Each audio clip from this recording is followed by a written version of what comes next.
Good afternoon and welcome to the stream. It is a little bit of a last minute thing.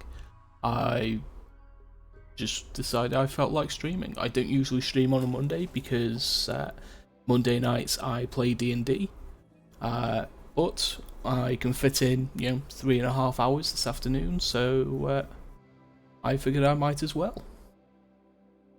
So let's just go ahead and jump into the game. We'll pick up where we left off, which is the Red Boulder Nation.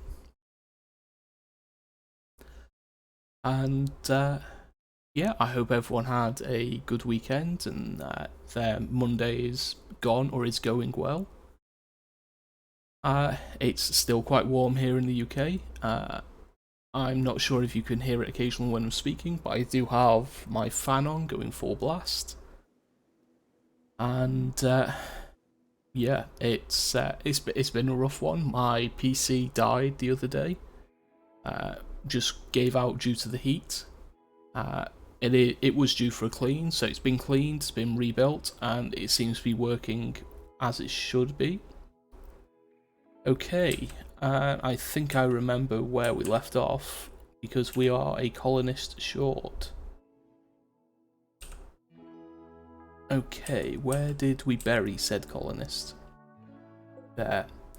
Yep, so we did lose Melisnos in a raid. We were going to replace them with Cardenas, but we managed to let them die due to malnutrition. Posbos is currently incapacitated due to severe blood loss. That was right, they had a grenade launcher, which absolutely nuked us in that fight.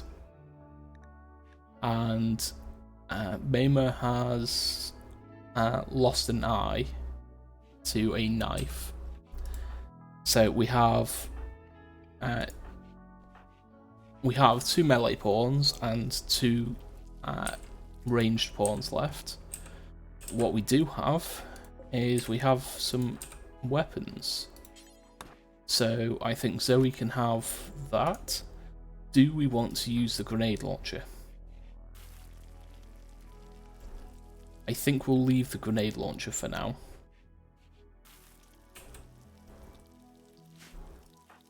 Zoe, before you make any more meals, can you please just clean the room? Okay, Posbos is up. They don't have any infections, no. You do have food poisoning though. And Martina is our royal and our current, what's it called in this playthrough? Our corporate administrator, who is our moral guide. Okay, so we do also have a low psychic drone for females, which covers most of the colony, I believe. Yeah, so we're struggling. Okay, Martina is recovering from food poisoning. We should allow all, otherwise we're just going to lose out on the human corpses.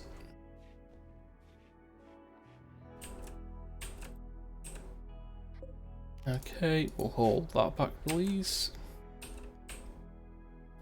And so the plan was to seal off this area once we get a supply of granite bricks. We have set that up, so we just need someone to make the granite bricks.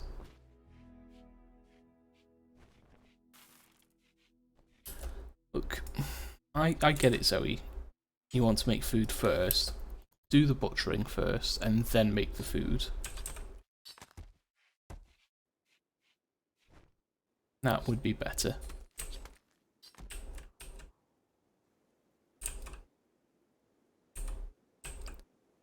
Okay, let me have a look. We probably do want to set a dumping stockpile.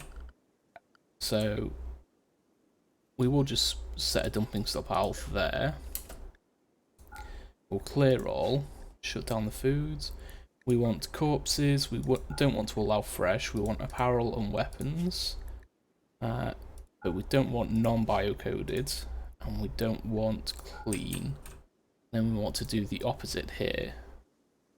So we don't want tainted, and we don't want biocoded.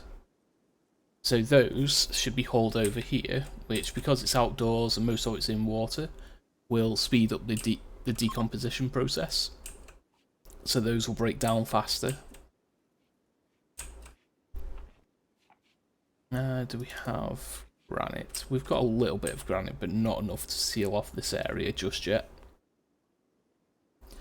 So I'm thinking, because this bit here is rich soil, we probably want to come along here, down here, and then across here.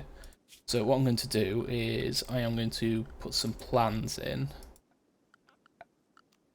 So if I go across here, then across here, and we probably do want to make that double thickness, because that leaves plenty of space then to build that.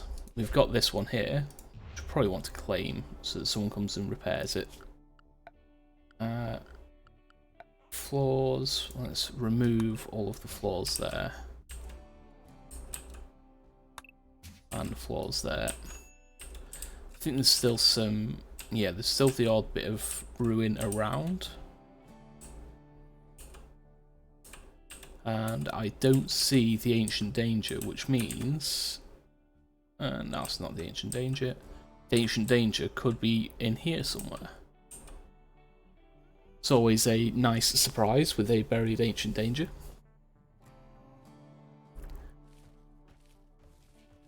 Things are calming down for the moment. And Zoe's making some human meat meals. Martina is getting the floor removed and meditating, which is fine. So with being a person down, it should mean the colony wealth is also down. So any raids should be a little less on the severe side. But it could always go worse. It'll be interesting to see how Cassie behaves today. I think for the moment I just need to let them run, and we'll see how we go. Hi Lottie, how are you doing? Hope you had a good weekend.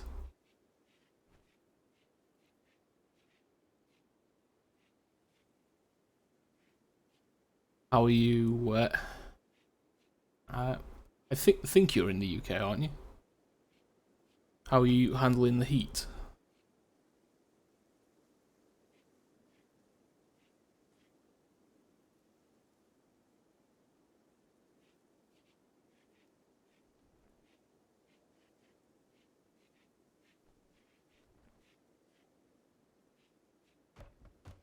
I'm just enjoying the nice breeze that my fan's pushing through. Ooh, excellent. Roaming monstrosities. What do we have this time? Yeah, the Android mod is quite fun. It's the androids themselves are incredibly useful, and the mechanical animals that's included with it. I like having a couple of the chemical processing unit, the mechanical chickens around, especially in the later game, because having a renewable supply of neutroamine means you can have a renewable supply of medicine, and you know, the muff units, mechanical muffaloes are quite good, and they produce blue.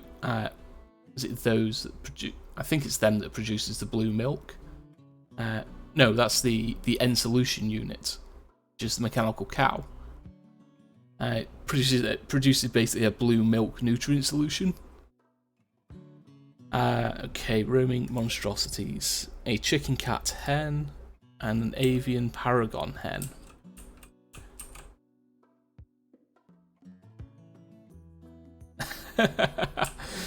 And it definitely happens. It's I tend to get very attached to my androids as well, especially once you've upgraded them a bit. In the colony that I'm running off stream, that I've been playing occasionally in Chubb's Discord, I've got 2 androids currently. One is named after the Ed, and I forget who the other one's named after.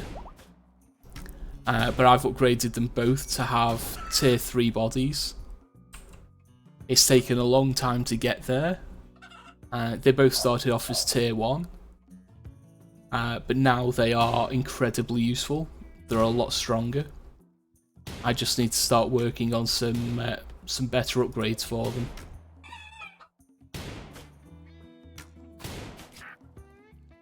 Okay, that wasn't too bad. Of course, you've got a couple of bleeding wounds. Those corpses can be hauled into the pile here. But yeah, it's once you get a couple of... hold on, who is our medic? Zoe. Okay, so why haven't you just gone to bed? Let's set that as a medical bed. Rest there, please. And you can prioritize tending, please. Just casually bleeding everywhere.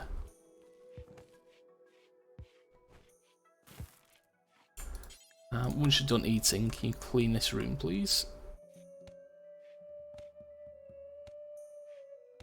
But yeah, it's I've really enjoyed playing with the androids. About a year ago, I did do a full android playthrough, as in just androids, and yeah, having the entire colony work for the full 24 hours without needing to sleep it's an interesting playthrough. And because tier 1 androids are slightly weaker than regular humans, but they won't. One of the benefits is they don't drop because of pain. So you know, when someone gets, you know, like half health, they might fall over incapacitated due to the pain. Androids don't do that. Androids only get incapacitated if you take out both of their legs. And so, you know, in a fight, they will just continue to fight. And it makes for a very different dynamic when you're in, you know, like a 3 android starting colony. Because they will just work all the way through the night, and when you get a raid, they will just fight continually.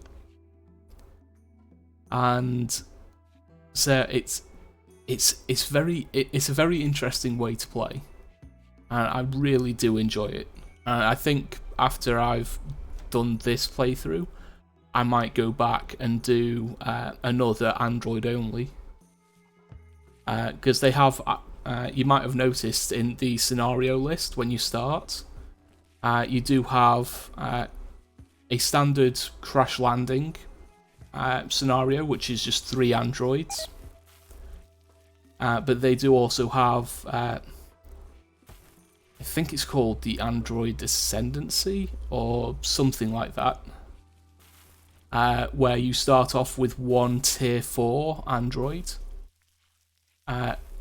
and the idea, and it hates humanity, and the idea is to build from 1 into an android colony that can wipe out humanity, which is an interesting way to go about a colony sim. Yeah, the Skymind Antenna. So the thing with the Skymind is you can build servers. You'll need security servers to stop hacks, but you can also build skill servers. And what the skill servers allow you to do is, if you have enough servers to generate the skill points, you can actually upgrade your android skills while they're connected to the Skymind Antenna.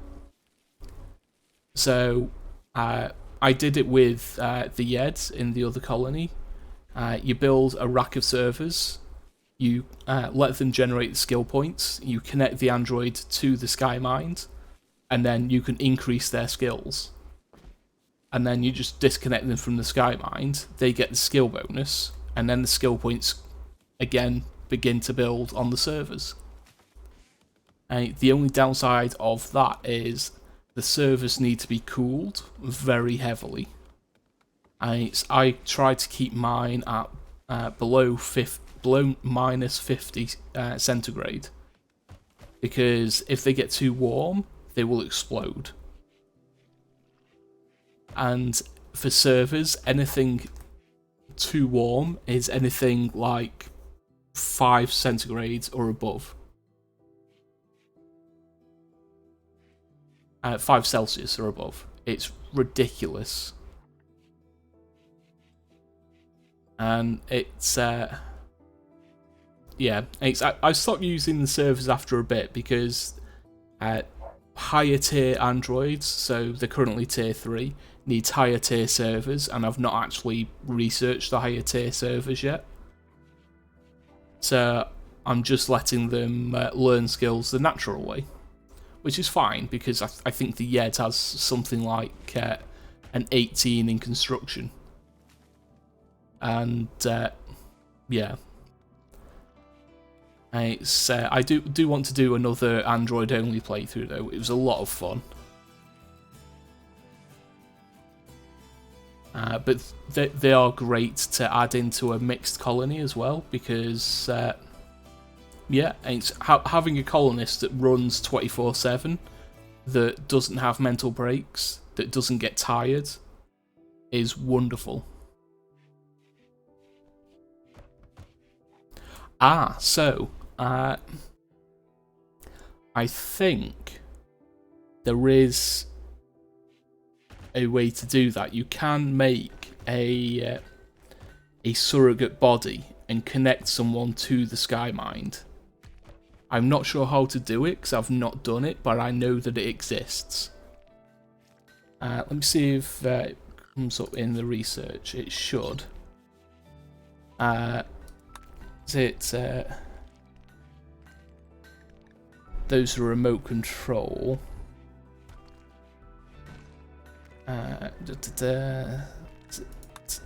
Skymind, no.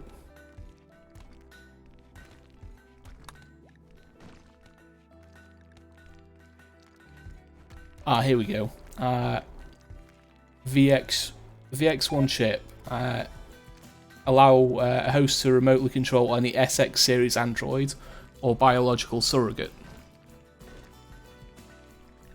So I think it's the VX neural chips.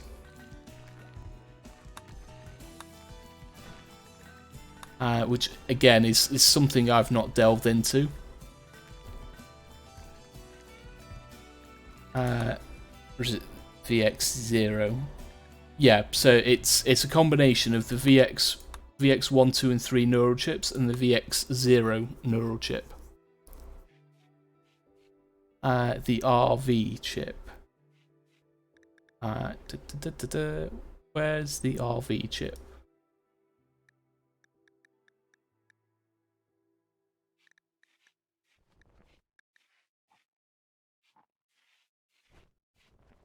Oh, the RX. Am I missing the RX chip?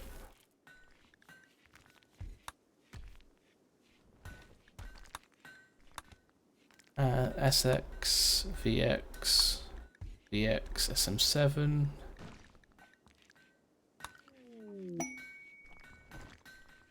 I can't actually see the RX chips unless my mind is Skymind Antenna. The RX neural chip. I don't know. Which serves basically transfer the consciousness of one colonist to another and allow up to 3 colonists for someone connected by a V1 antenna. An RX neural chip acting as a personal Skymind relay. it sounds like it's a chip that you can put into a regular colonist to connect them to the Skymind, which might be how you get the biological surrogates. Again, that's something I've not looked into.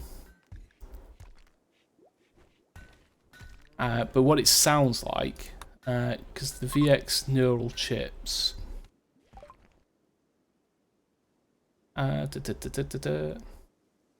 Yeah, so it sounds like the RX chip is the precursor to the VX chips. Vanilla expanded. We've done clothing, so now we want furniture. And you are a weaponsmith. So let's trade with you, please. Yeah, I think if I get androids in this run later on, I might have to play around with the neural chips just to see how things go. Okay, we'll get rid of the spares. I kind of want to keep the grenade launcher just in case I come up against mechs. So a grenade launcher would be fun against mechs. But that gives us 33, so that gives us 456. So we can't afford a chitin halberd, which would be really good, because chitin weapons are really strong. 15.39 damage and 49 armor penetration. Yes, please. And compare that to a steel warhammer. A steel warhammer, even good, only does half damage. I think it's 10, 13. Chitin knife. I don't think there's anything I want to take, really. A compound bow would be a good improvement on the short bow that we still have, so we'll have that. And it's actually Martine that can have that as well, so have the compound bow, please. Yeah, so if the RX ships go into humanoids, then that means that's probably the way of connecting, say, these people to the Skymind. Whereas I know androids just have that built in. And so I know you can build blank androids. So maybe if we connect some of these people to the Skymind, they can then control the android bodies. Which would be quite interesting to find out how that works.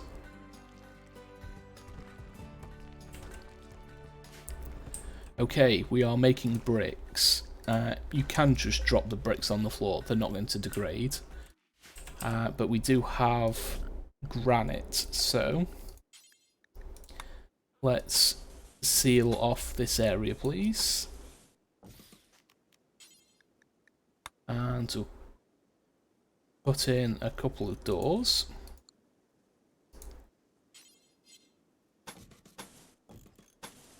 And let's put in the rest there.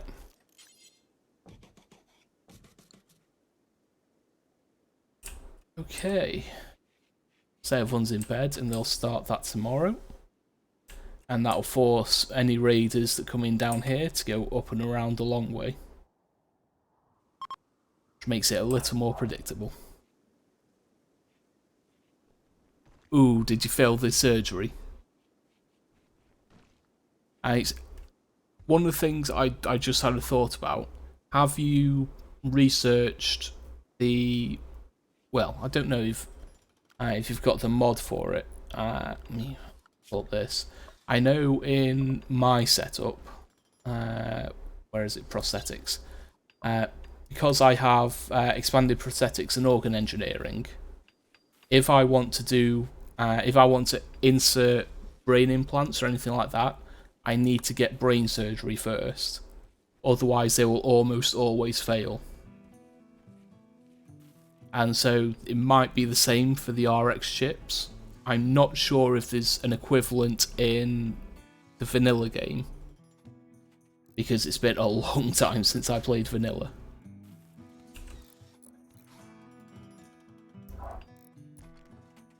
But yeah, failing a surgery is always a nasty one. Okay, they're really churning through those chunks. Yes, chop down the trees.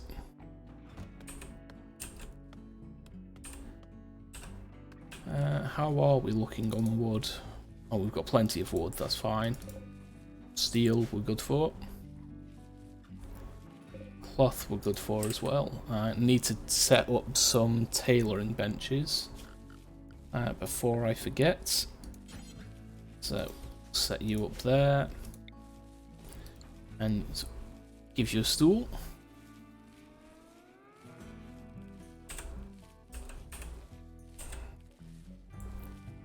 Plenty of rice, plenty of corn, keeping us well fed. What is the problem with you? Don't like the barracks, you're sweaty and it's unsightly. Melisnos died, you ate with the table. And thank you for the follow, welcome on in. And I believe that puts us back up to 50 followers again. And I did notice after the last stream, once everything got resolved, Twitch actually moved us back down to 49, but that puts us back up to 50. Welcome on in, Raffen. And yeah, thank you for the 50th follow again. I just need to keep up with the stream, try and get the... so the only thing we need now is the consistent viewer count. It might have been a bot account, so occasionally when Twitch goes through and checks your metrics, it will check your follows, and if there's a bot account in there, it will occasionally just it will remove bot accounts occasionally, and so I think that might have been what happened. Can't catch them all, but I went through a period while I was just watching streams that I actually got followed by a number of the when there was that big there's a couple of months where everyone was being hit by follow bots. As someone just watching Twitch, I got hit by those follow bots. I have no idea why, but I think I must have been followed by 20 or 30 follow bots. And so I went through and got rid of those manually, as and when they came in, because it was when you had all the HOS and 4 numbers, HOS underscore 4 numbers, and all those kind of bots coming in. And so it was easy to identify and get rid of them. Ah, nice. It's I've been sticking it around Ren's place for a while. And I play quite a bit of similar stuff. So I play quite a lot of RimWorld. Well, at the moment I'm playing RimWorld, Guild Wars 2, and 2 Point Campus. So it's Guild Wars 2 is the outlier. I do like a lot of strategy, simulation games, things like that. And so, it's nice to see someone popping in from a familiar space. But yeah, just need to keep up and get the consistent viewer count. Before this stream, we're at 2.65, and we need to boost that up to 3 to be eligible for affiliate. So it's not a huge stretch. Just need to be consistent. And the last stream helped. We were at 2.5 before the last stream. We increased to 2.6. So every little helps. Ship to the stars, I'm not going to be doing this time. We're not going to be caravanning off anytime soon, so we'll get rid of those as well. The eclipse doesn't particularly matter. Anima pod. We will harvest that because it's. I think they're worth about 50 silver each, so it's always useful to have them to sell. Although with space, I might play with some of the dryads, because the dryads are quite fun.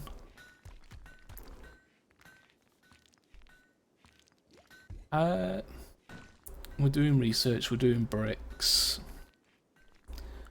Who do we have on planting? Okay, we've got 3 on planting. Zoe's doing crafting, which is not high level crafting. You've got 4 skill, you've got 5. So if I was going to do... You'd probably be best if I turn you off there. So you only do plant cutting. We'll plant an Anima Nexus tree. We'll do it there. Yeah, you're doing that fast, thank you. Okay, so it was Mamo. Being tree connection ritual. Yep, no worries. I hope you get everything you need to get done. And thank you for popping in. Thank you for the lurk. Yeah, sort of like a mad scientist run with just a huge army of androids. I think it would work. It'd definitely be interesting to see. And what we need to do is we need to choose a Dryad cast. So let's have woodmakers. Okay. Is the Dryad cast set? Waiting for them to set it. Change the cast, please. There we go.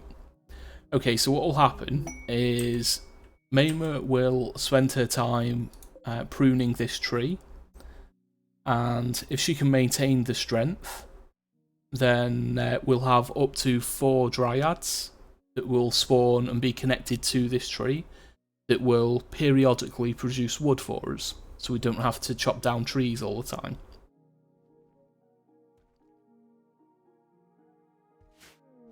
Okay, rejected proposal. Okay, so you two have just broken up. Okay, so we need to move one of you out of the double bed. That's unfortunate. Oh dear, oh dear, oh dear. And a gazelle has self-tamed, but we don't have a pen, so it's just casually over here. Someone go and slaughter that gazelle, please. Who's our animal handler? Odds Boss is coming over to do the slaughtering. Good man.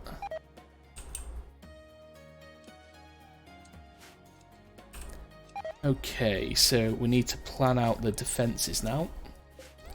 So, the Exclusion Zone. Ooh, basic furniture is done. Get complex furniture. Okay, let's pause there. It's not zone, it's not blueprint, it's orders. There we go. Plan. So, we need to do it there or this side. Okay, so let's go there.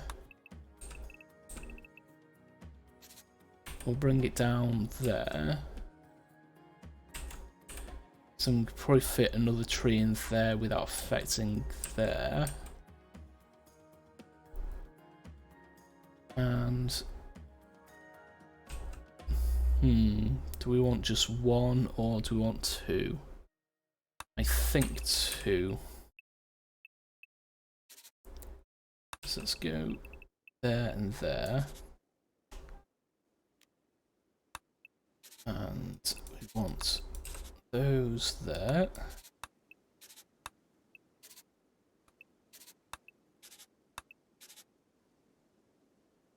And then doors. Yeah, I think that will work. Build that across there. And then we build walls across there, or force them to come down there. Okay, so let's build up the granite walls first. We'll start off with this center wall and one on each side here, and that and that.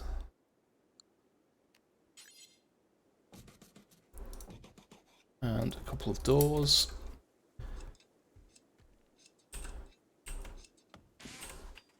And apparently that is just a bit too close to the defences, but that doesn't particularly matter too much because we're not going to be using the sidecasts a whole lot. They'll just be there for the occasional bit of use. How are we looking on granite bricks? Plenty of marble, but not much granite by the looks of it. 77. Okay, so we need to bring in some more granite. We'll haul in quickly. We'll have granite chunks, more granite chunks. So we'll haul those in as a priority so we can just churn out bricks as and when people aren't busy. And what we want to do is, because we've turned off the auto-expanding home zones, we want to make sure that the defences are covered by the home zones. So we'll just get all of this in the home zones.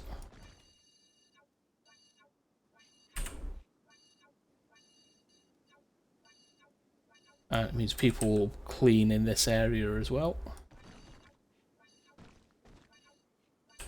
And we do have a bit of the base that's not in the home zone.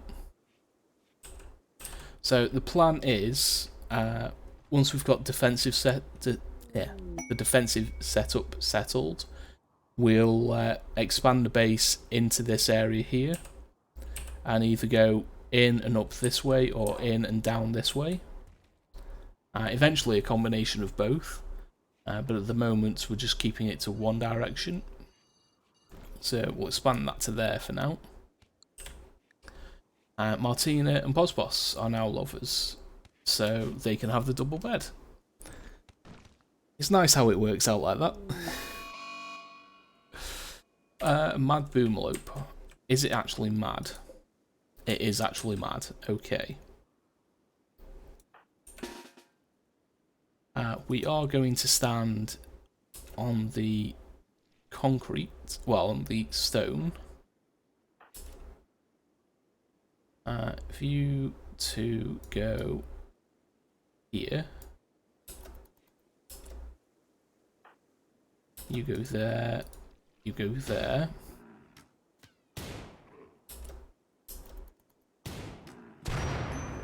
Okay, it just caught Mima on the edge, that's fine.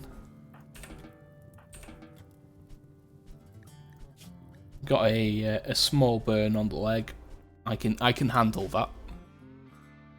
I hate dealing with man-hunting exploding things. They give me massive anxiety. It's the last time I fought a man-hunting boomalope, it ended up exploding in the farms and just burnt everything down. And now we've expanded the home zone, they're fixing the thermal generator. So as soon as we get electricity, we have 3,600 power to play with, without having to spend any additional resources.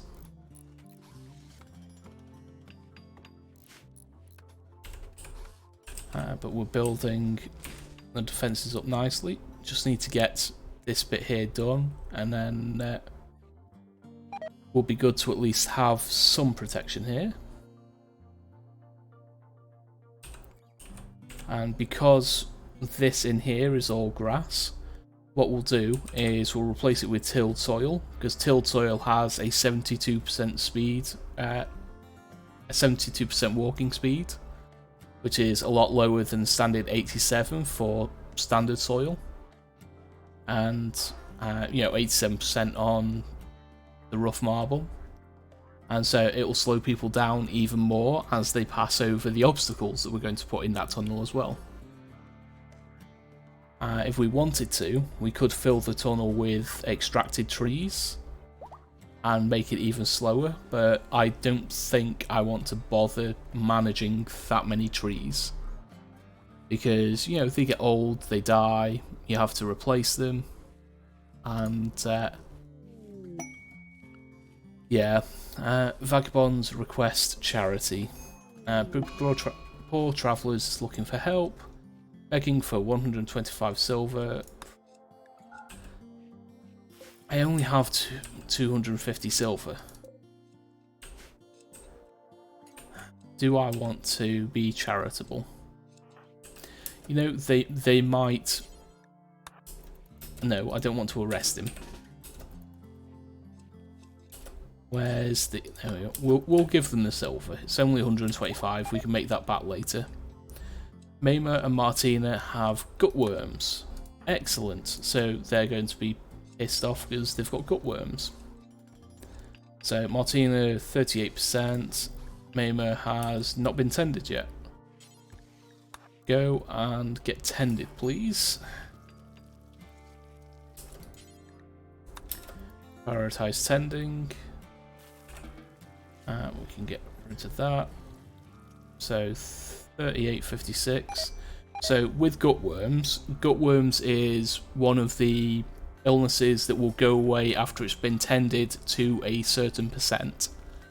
So once you get a number of tens that total 300%, the gutworms will be completely healed. So 38% means, you know, it's effectively 10% of the way. 50% is a bit better, but it does mean that they're going to have a bad mood for a while. They're going to be a little hungrier, and they've got a bit more pain. But there's not much we can do about it right now, so we just have to deal with it. One of the things I might do is teratogenic originators are quite interesting.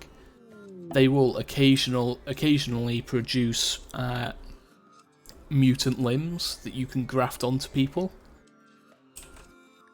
So not always 100% useful, but it'd be interesting to have around. Profitable festival. We don't have half the stuff we need, but we'll do it anyway because we have to. Mayma is starving because, well, she was starving because gutworms makes your hunger go down faster. Oh god, everything's going on. Okay. The armadillos. You both have bio-coded semi-automatic rifles, but you are preparing for a while. That is fine with me. So they'll be forced to come up around here. We have a bit of cover we can get behind.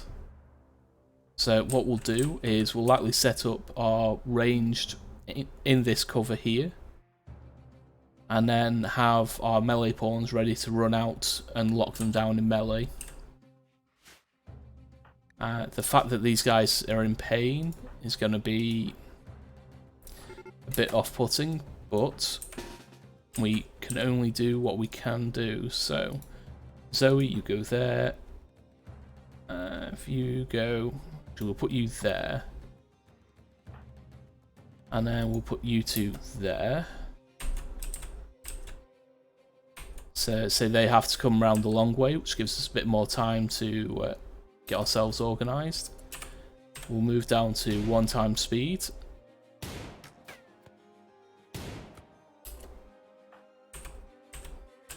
Okay, so the other one is quite far behind. So, ooh, just hit his armour. Come out, get him down quickly. Did he just hit? Yeah, he just hit Posboss, that's fine. Okay, into cover please.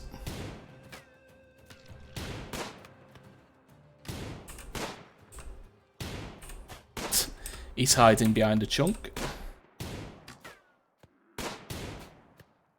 Okay, come up and round.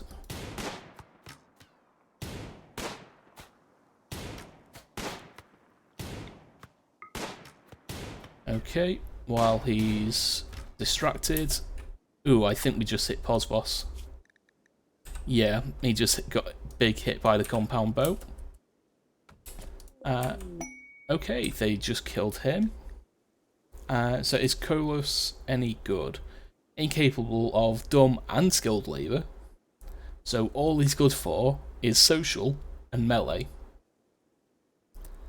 Apparently he can do artistic and animals as well. Drunken Master, beautiful and jealous. I don't think he's going to be useful. But he does have chitin plate armour. So Zoe, strip him please. And you can't finish him off, but punch him to death please. You guys can go. Kolos is going to need, not Kolos, Posboss is going to tend himself. Okay, Zoe, off you go. And everyone is set to social drugs. Let's set you to no drugs, please. Martina, no thank you. But you can gather those. Okay, that semi-automatic rifle is not biocoded, but it is poor, so we'll have that as a spare, and that one will go into the pile. Okay, let's set everyone to, let's move all of these quickly.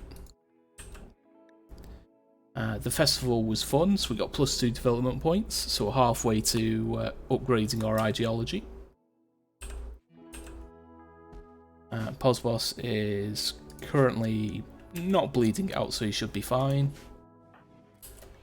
I think because Mayma is currently a little bit... we'll see who goes and collects the chitin plate armor. Someone will put it on. Because it's not tainted, that will help. What we want to do, want to make clothing, so we need button-down shirts for the ideology. So we'll do until we have 10, we'll count equipped, we'll count when away, we'll make them all from cloth. We want anything above normal.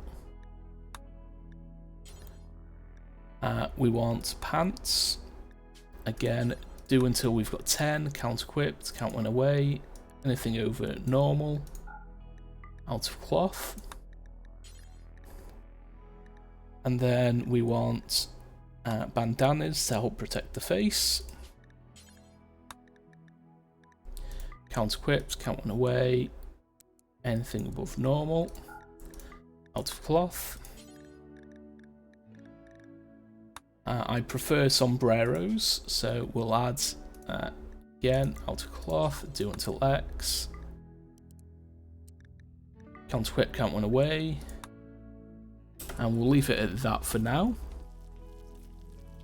So that will give us the a base level of clothing for the current 4 pawns and anyone else we recruit. There we go, Posboss is putting on the armour, which is fine. He's one of our melee pawns.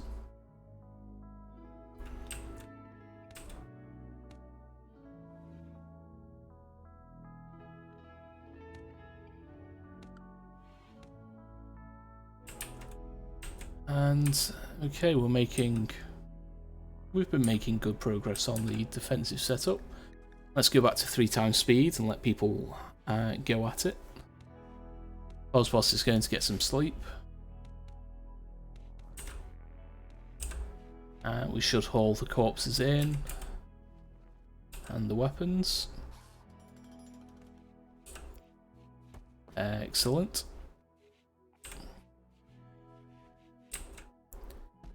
And the biocoded weapon goes in the trash.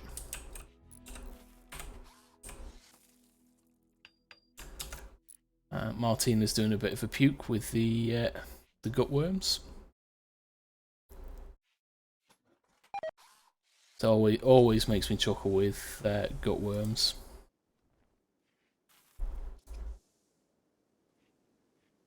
Okay, let me just have a look here. Yep, that's fine.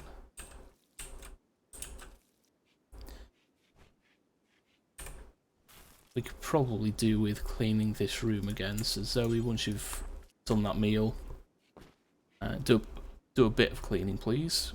Last thing we need with gutworms is food poisoning on top of that. That would make things a little bit untenable.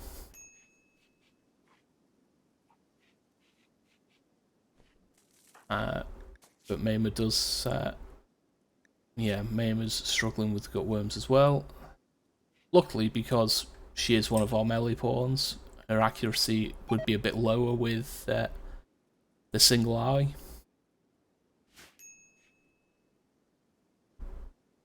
Okay.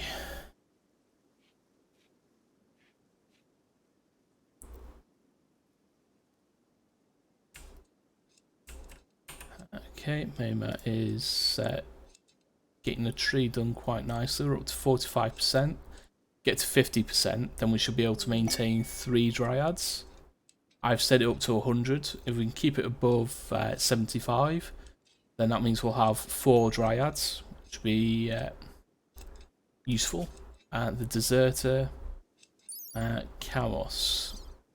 You're not incapable of anything. Hard worker, you're a kleptomaniac, but your skills leave a lot to be desired. I don't think we're going to be doing the deserter quest.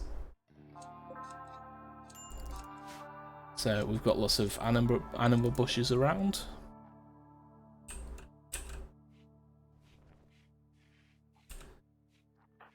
Zoe's our cook, isn't she? Yeah. She's cooking some simple meals for us. Colonist needs treatment. Who is the Martina needs treatment? Okay. Posboss, how's your manipulation? 100%, that's fine. Go untend, please. Okay, 70%. 70's good. Which one? 108. When's your next tend? In 2 hours. Yep, that's fine. As soon as you get to 2 hours, you should go and lie in bed, and we can get Posboss to tend to you. Just throw up on the floor a bit. Okay, there we go. Can tend now. Tending, good man. He's on top of it, and 70% there as well. Excellent. Puts it at 126. So not far off halfway. Taking 100 human meat, Silence of the Lambs. Wonderful. And so unfortunately that chitin plate is tainted. But the reason why I wanted the chitin plate is because it does have some quite high stats. It's quite high health. It's quite strong as well. So yeah, chitin's very good against sharp, which is wonderful. And one of the memes I think we're going to get will boost sharp armor even further, so we're less likely to take bleeding wounds. Obviously while wearing armor. But we need people to be making bricks, but people are in bed currently. Good man, Posboss is up and about and doing some construction for us. So we've nearly got this side of the wall done. We get both sides and this bit done here. That would be great. And the reason why we're building two kill tunnels is we'll switch between the two as people come down here. Once they get towards the bottom, we'll then switch over to the next one, so they're forced to turn around and come back.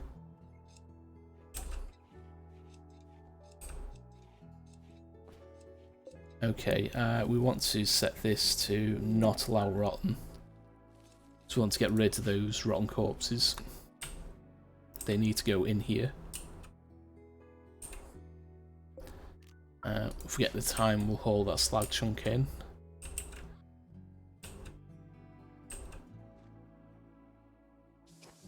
So as a starting area, this is really good. So we've already got this geothermal here. We've also got two steam geysers here. We've got a lot of wood around, and this area here, once sealed off, is quite defensible. This area here is probably weak to breaches, and then obviously we've got this point here and this point here. So we will have to keep an eye on where breaches and sappers come in, but that's something we can do as and when the raids actually appear.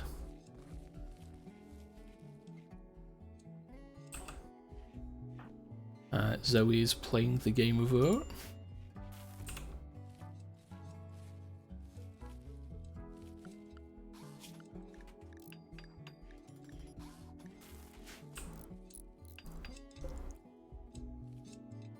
So, Mema has already got this up to 60%, which is great. So it now says it will support 3 dryads. The next immature one is spawning in 2 days, and then it will plant itself down and will begin turning into a woodmaker dryad.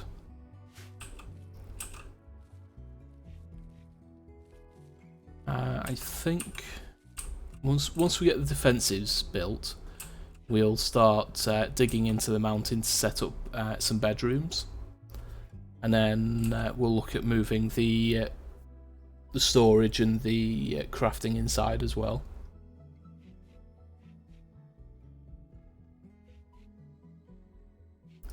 What size are these rooms? This is 8 by 13, so usually I would do 9 by 15. So I might expand this out to 9 by 15. And then we can always... let me have a look. Visibility of roofs. Yeah, so this is all light roof. Constructed roof from rock roof.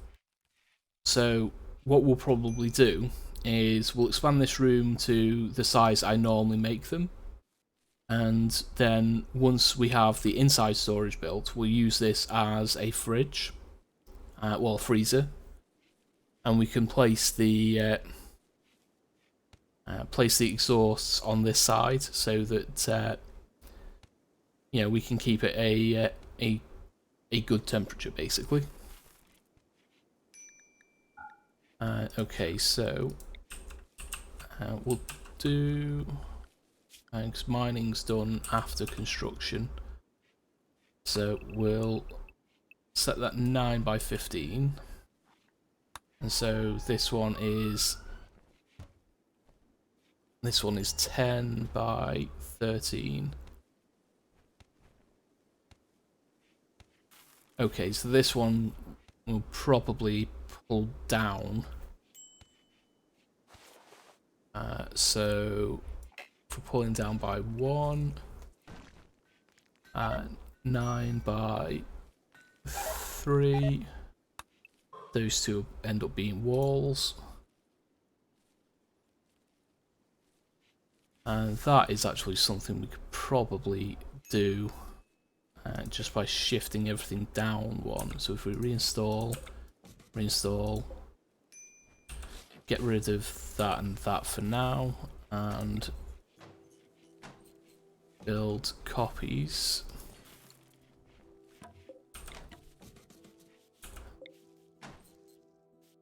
We'll move that down, move that down, move that down.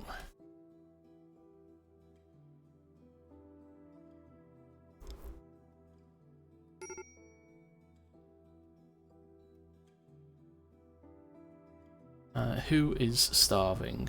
Mama is starving because you're still working. Why? Go and eat. You're not a workaholic. You've just decided to work through the night for some unknown reason.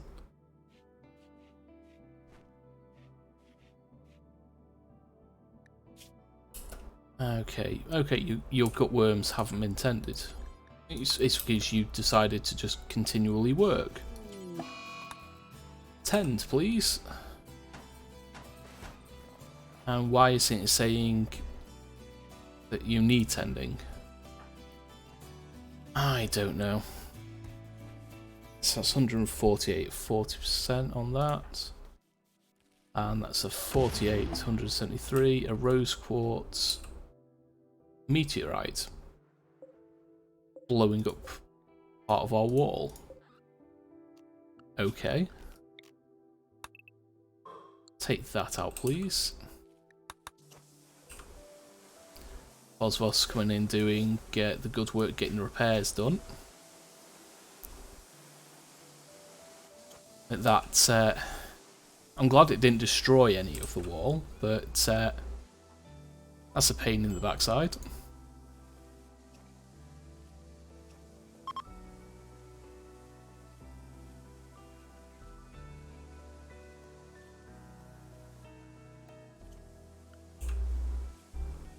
Okay, what, oh yeah, I was going to reduce this room by one size.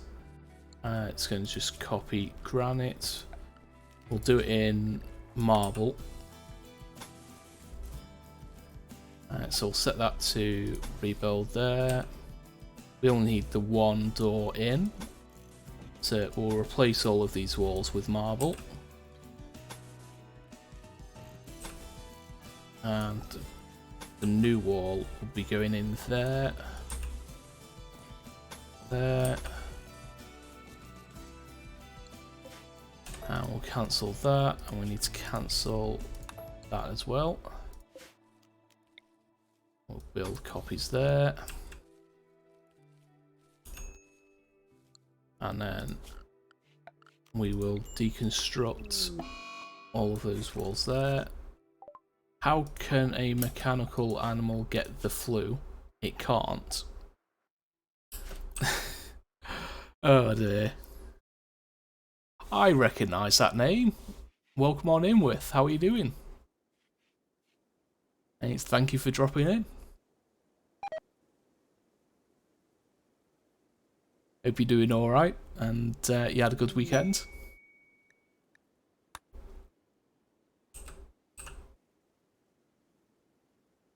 Yeah, I'm not usually live this early, but I felt like streaming, and because I've got D&D tonight, I decided that I'm going to stream a bit this afternoon. Probably be a bit of a shorter stream, about 3.5 hours. That'll give me time to go and feed my brother's cat before the game, and get something to eat. But yeah, it's this is what it is. Genetic supplier from South Delaware Pact. I don't think you're going to have anything I can, 1, afford, 2, anything that I need. As the genetics are usually a bit more of a late game thing. Yeah, I know what that feels like. It's, at the moment, I'm a bit all over the place as well. Trying to be a little more consistent with the streaming schedule, which is why I've got it set later in the evening. I usually start stream between 7 and 9 in the evening, at UK time that is. Purely so that when I get back into work, I should be able to continue streaming without too much disruption. Because most of the sort of jobs I'm looking for are going to be between 8 o'clock in the morning and 8 o'clock in the evening. There might be the odd outlier, but it means I should be able to maintain the two schedules without too much conflict. Am I out of herbal medicine? Yes, I am. But I do have 6 standard medicine. Okay, that's a problem. I forgot to plant medicine. Okay, yeah, I can't afford anything, and nothing's there useful. So,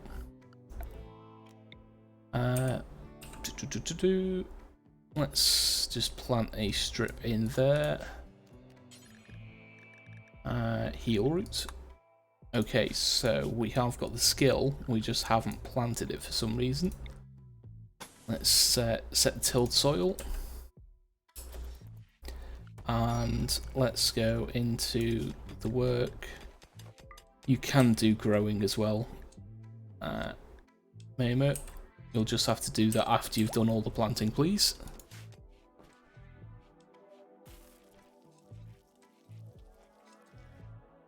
So, have you been working on any interesting pieces today? Are we going to be seeing more in progress videos? As they've been really interesting to watch.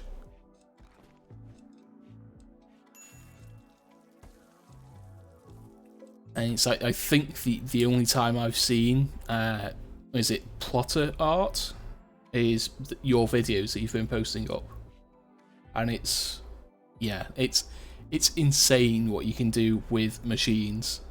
It's yeah, I'm really loving the videos.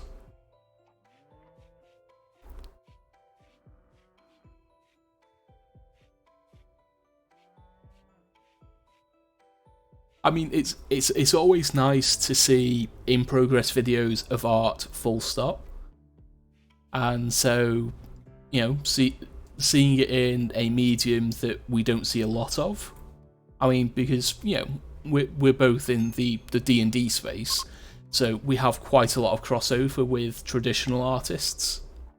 And, you know, seeing, you know, in progress or you know, in the process shots of traditional artwork is always nice to see, and it's a really interesting view into something that, you know, I myself, I'm not very good at art. But when it's a medium that you don't see a lot of, it's even more interesting. Okay, so this Feralisk Clutch Mother is going to start spawning baby Feralisks, which I do not want because they're a pain in the backside.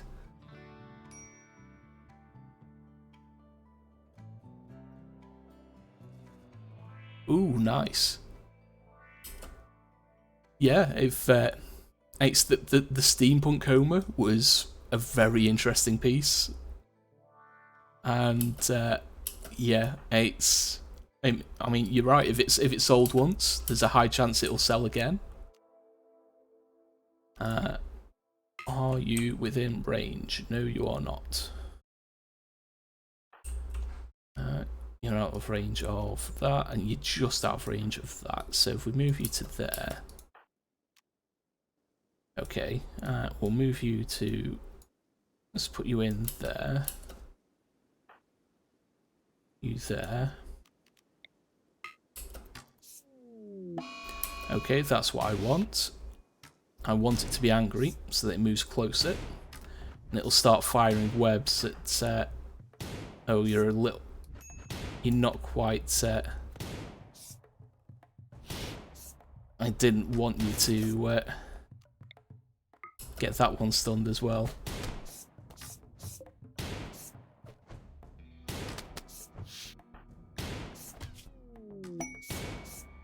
Okay, Mamo got quite a nasty bite, a bit of toxic build-up. Finish off, please. Everyone go home. Posboss is going to tend his wound here, apparently. That's fine. Death in 15 hours. It's a possibility you might drop before you get home. Okay, we're going to keep an eye on you.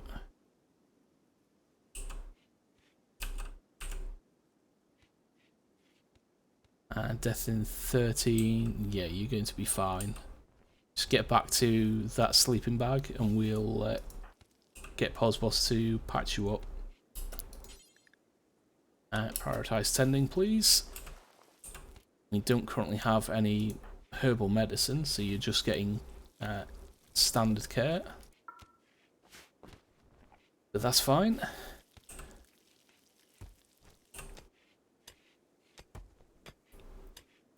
Okay, there we go. It's looking a lot better without the looming threat of Feralisks everywhere. Because the problem with Feralisks is when they get hungry, they will start hunting my pawns. And that's the last thing I need, is lots of little spider babies hunting my pawns. Mama is going to be in bed for a while. Martina's getting that done. Okay, who else can plant? Posboss, but he's injured. Okay.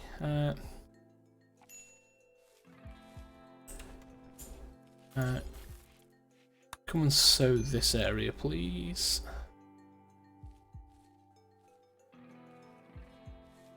Actually, it's 1 o'clock in.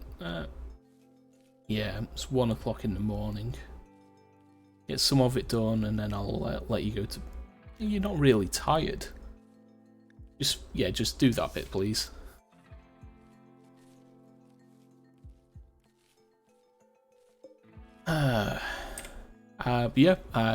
This is my RimWorld colony. Welcome on in.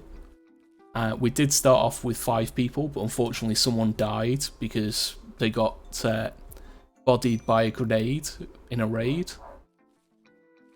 Apparently the storyteller I picked for this run, Cassandra, decided that it would be fair to send a grenade launcher against a colony that had bows and arrows. And yeah, so we ended up losing Melisnos very early on.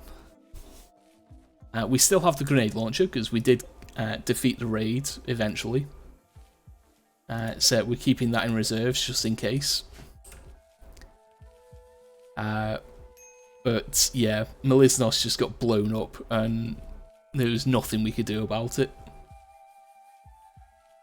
So we started with 5, we're down to 4. So we're setting up some defences for people to come through. We did have this rose quartz meteorite nearly destroyed this area of the defences. We have a geothermal generator that was left over from a ruined settlement that used to be in this area. So we've restored that, and we don't have any electronics currently. And so once we actually unlock electronics, we'll have instant power. At the moment, we're just trying to survive, build up, and research our way into actually having proper furniture. It's a little bit more difficult with only 4 people, and 2 of them are infected with gutworms, which makes them hungry, puts them in pain, and also makes them vomit regularly. So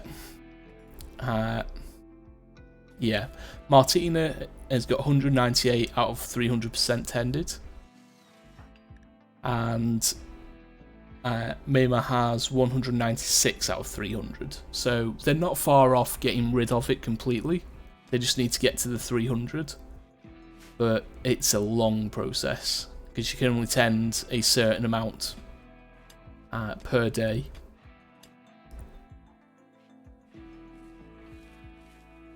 And our constructors are actually going through and doing some mining.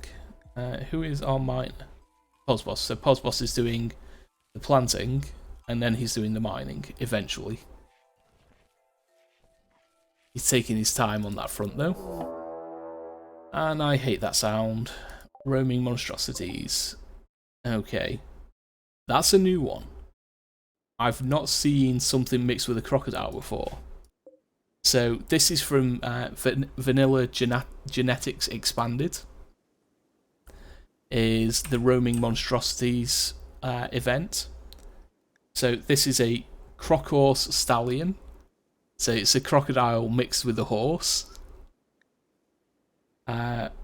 It's going to be quite nasty. I assume it's got some nasty melee attacks.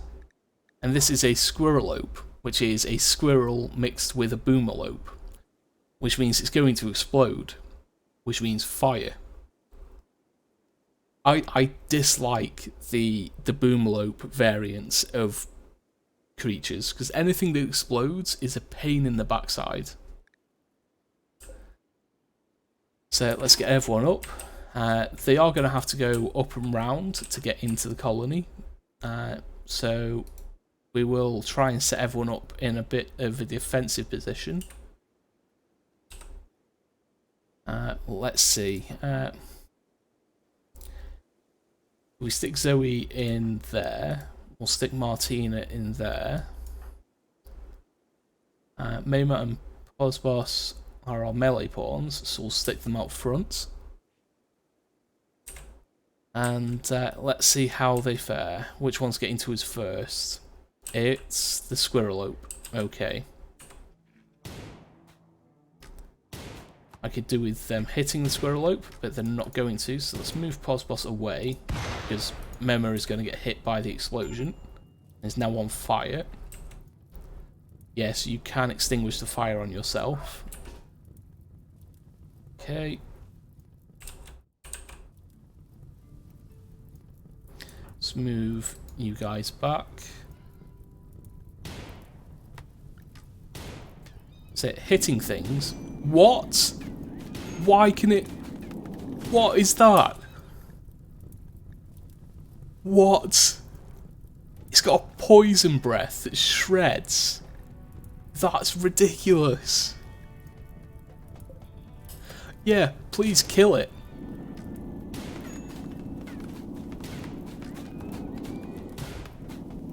That is insane.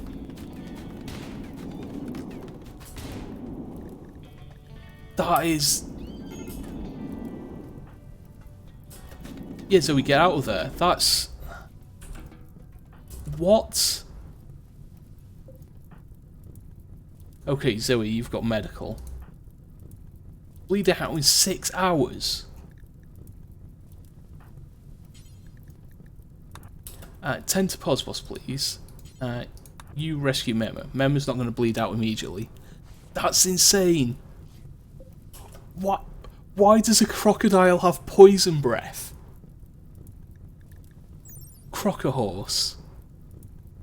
A rather muscular hybrid with an impressively long snout, this ravenous reptile combines adaptability with mobility. Unusually, its terrifying long maw filled with curved teeth is not used to tear flesh to eat, but to imbue toxins, and the required muscles to spray those toxins out. This means they have to eat a lot more due to their subpar digestive system, and their favourite activities include lounging in the sun and moving with disturbing quickness when the dinner bell is sounded. It also kind of looks like a weird shoe if you look at it, but don't put your foot in there. That's... That's insane. I did not expect the poison breath. What? He got back up! That's...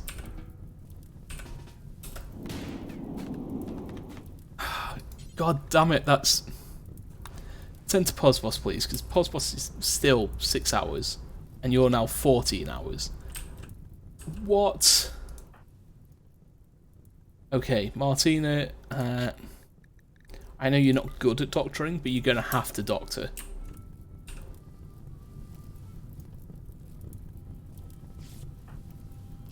Okay, I need you to tend faster, please, before you collapse. Martina, tend to Mema, please. Okay, you're at 12, you're at 10, you're up to 12. You're down to 11, you're up to 14, 15.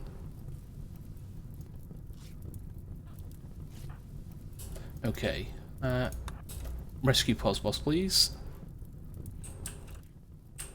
And this is why I don't like exploding things. Okay, how are you looking? No immediate danger. Okay, Zoe. No, ignore the fire. Tend to yourself.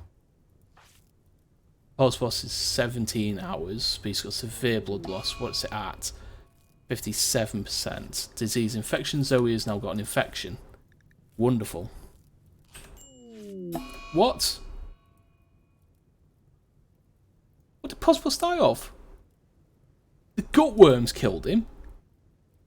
Posbos didn't have gut.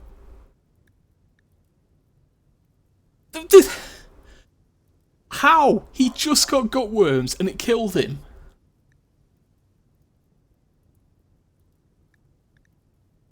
I think he just died because of the severe pain. Because gutworms isn't usually fatal. What the actual fuck? Cassandra, what the fuck are you doing? Well, I don't have to worry about sorting out Posbos's things, but look at his skills. He was really good. He was one of our builders, he was capable of planting, he's good with animals. That's disappointing. Okay. Mema is in no danger. Martina is fine. The gutworms is nearly cured.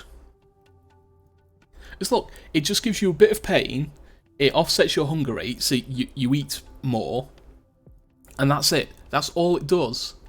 Which means it was the pain that killed Posbos. He just died from pain. Oh, this game sometimes. So Zoe is now tending.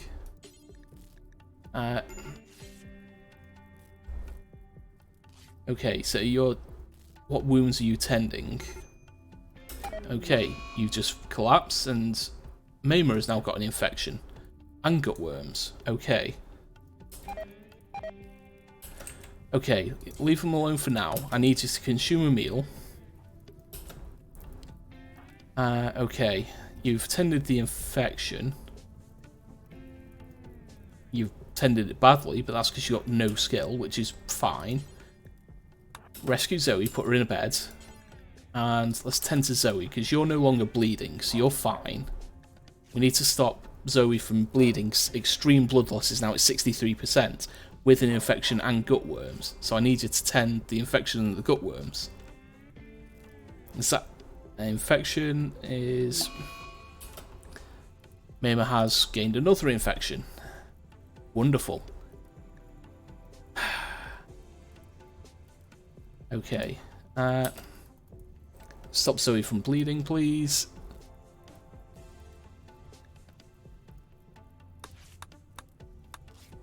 And now Martina, when she goes to sleep, I can't even wake her up to do things because she's gained the heavy sleeper trait, which means I can't command her to get out of bed once she's in bed. I just have to wait for her. Okay, we just need to stop the bleeding. Which, okay, you tended the infection, good. You tended the blast bleeding wound. Tending the gut worms. No, that's a shred. Come on, give me something on the gut worms. Anything. What are you tending? How many?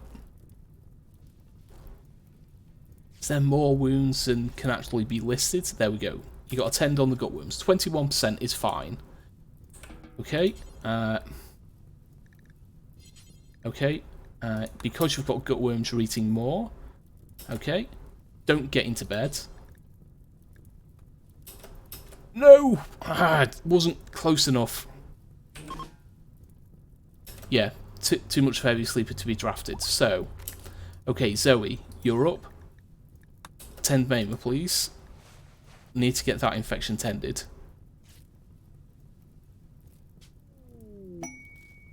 Okay, infection minor tended. And now tend the gut worms.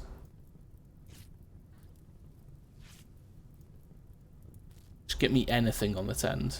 Okay, there's more shredded wounds. You are kidding me. A raid now? I have one person up and about.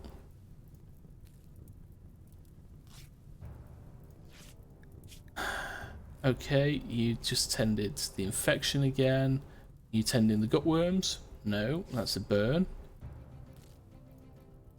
Come on, finish tending, please. This is insane. I can't fight a raid with one person. Okay.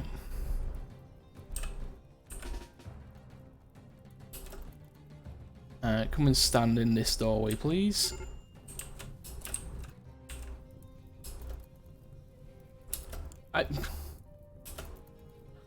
So he's just collapsed. Because, of course she has.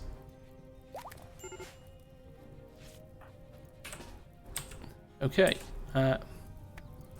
Okay, they're attacking my mechanical chicken. That's fine. That's the only thing I've got left. Wait, they want a funeral for the mechanical chicken? Fuck off. Come on, Zoe. Headshot. No, you're dead.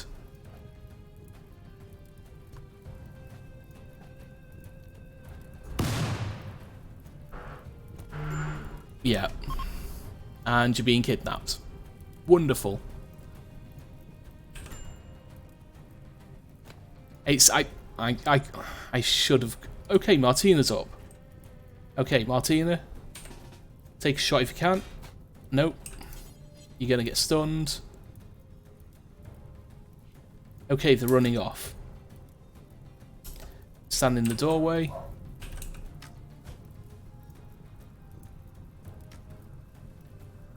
That's a good hit.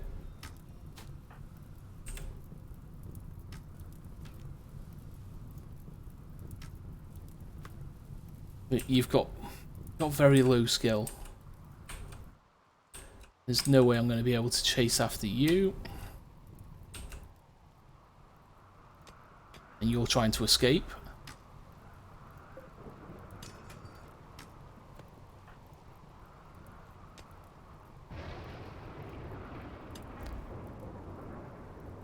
He's digging through my doors.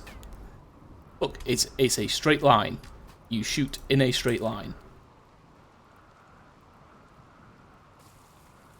You're throwing up because of the gut worms. I'll have to set self-tend on you, and yeah, we're not going to be able to stop him. Zoe's been kidnapped. Okay, what are you capable of? You are capable of construction. So, okay. So we can rebuild these doors, at least. Okay, so you're going to tend to your wounds. Then you need to go and get some food. Medical emergency. What is? Major malnutrition. Prioritize feeding. Severe malnutrition. and then tend. Okay. I think we're going to lose Mema to the infections. Especially since Martina is now on a smoke leaf binge.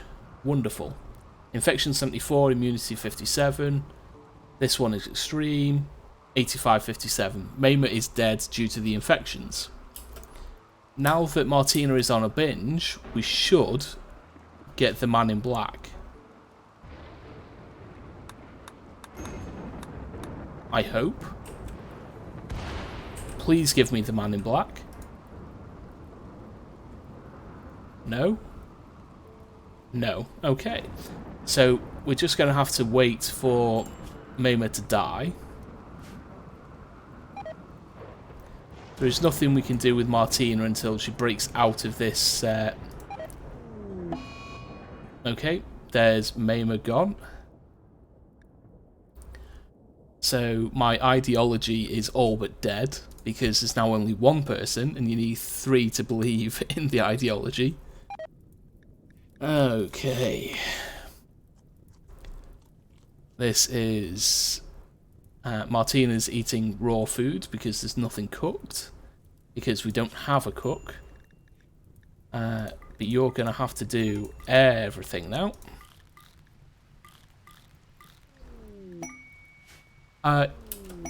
Yeah, I'm really going to leave the tile. No.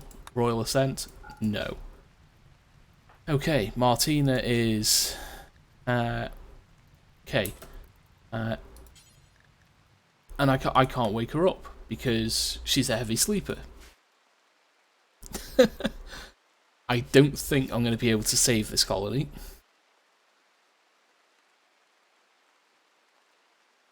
Especially 'cause I can't order Martina to do anything while she's asleep. I just have to wait for her.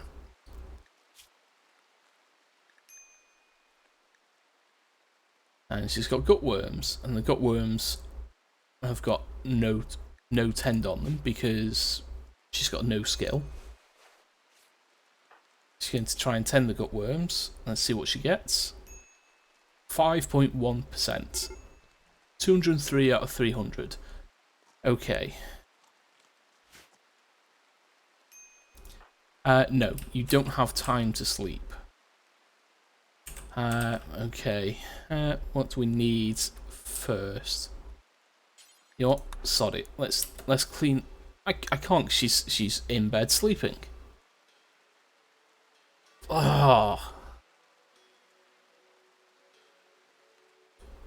I hate the heavy sleeper trait so much. It's the worst trait in the game. I think I'd rather she be a pyromaniac.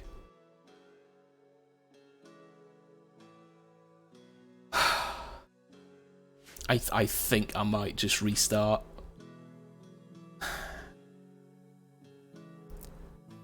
As Mema's dead, so that tree's useless to us because there's no one connected. She's not going to be able to hold defenses against any raids. The wealth is far too high for just one pawn. Yeah, I'm calling this. As much as I want to come back from one pawn, no. So we'll get rid of the red boulder nation, and we'll start again. Start with tribal. Cassandra on Strive to Survive and commitment mode.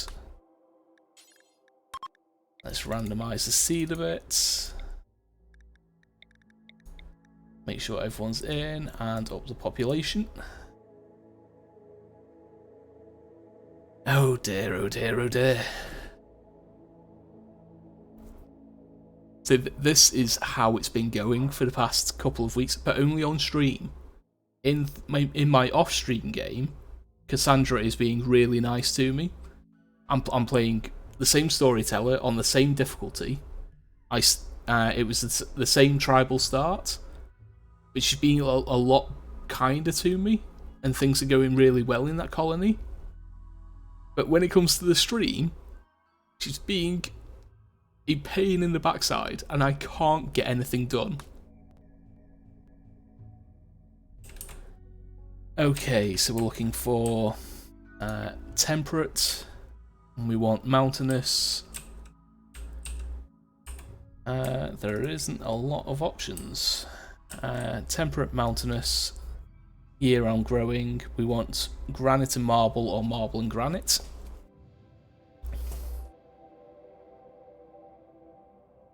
Yeah, and she's mean when I play in front of friends.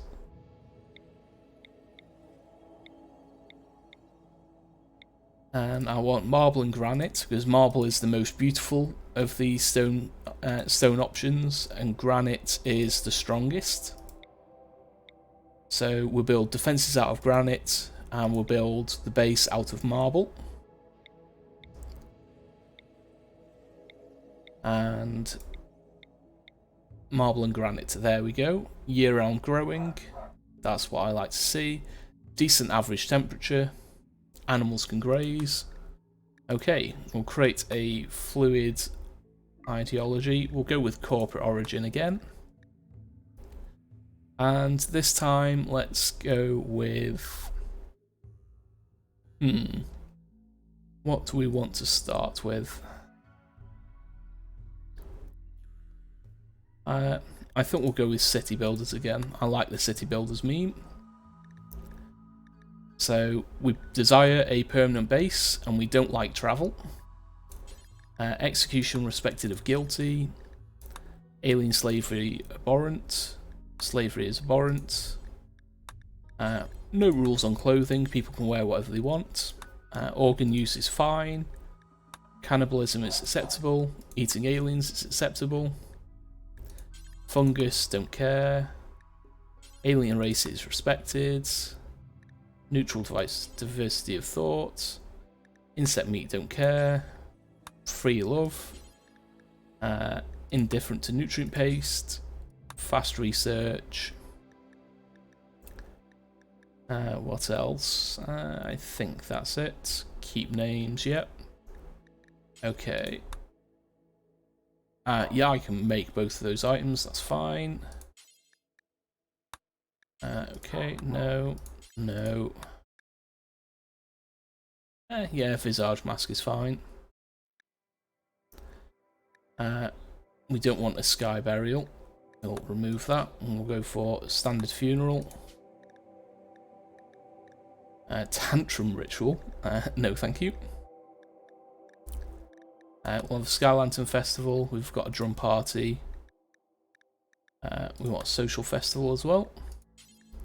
Replace that with pews. I prefer to have ideograms. Shape of cities. A relic that is just a piece of slag. And a hat of cities. Fine. We'll remove that. We need button-down shirts. That's fine because people will spawn with one. And in this corporation, we'd let people decorate their bodies however they wish. Okay.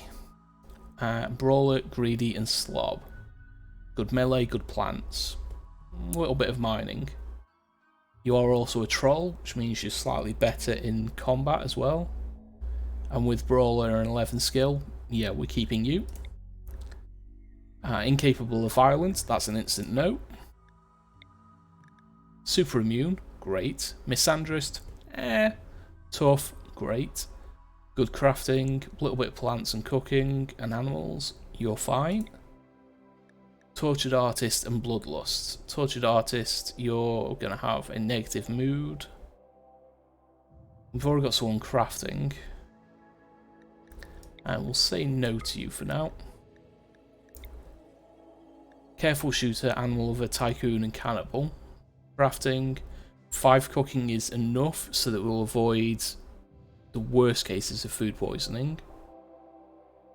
I'd like more shooting skill with careful shooter, but you're fine. You're 49, you've got asthma and an artery blockage, and that's a big no. 37 with asthma, with chemical interest and coward. No. And Staggering Ugly improved.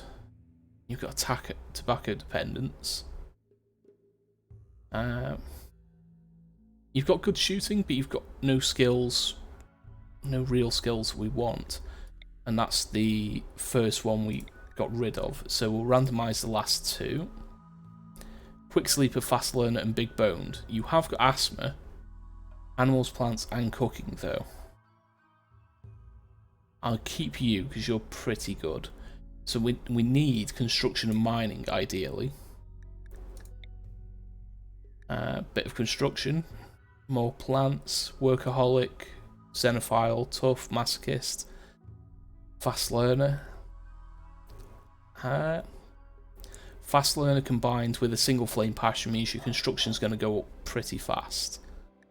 And you do have a single flame passion in mining, so I think we'll keep it at that. 5 construction isn't going to be too much of a problem with the tribal start. We're low on medical and intellectual, but that shouldn't hamper us too hard. So let's see how we get on with this start. Alright, so I am running the map Reroll Mod, which means if I don't like this map that we spawn on, we can reroll and find a better map. Which we might do, or we might not. This is a very interesting map. Okay, so we've got an entry point there, an entry point there, and one there. But they are very easy to seal off.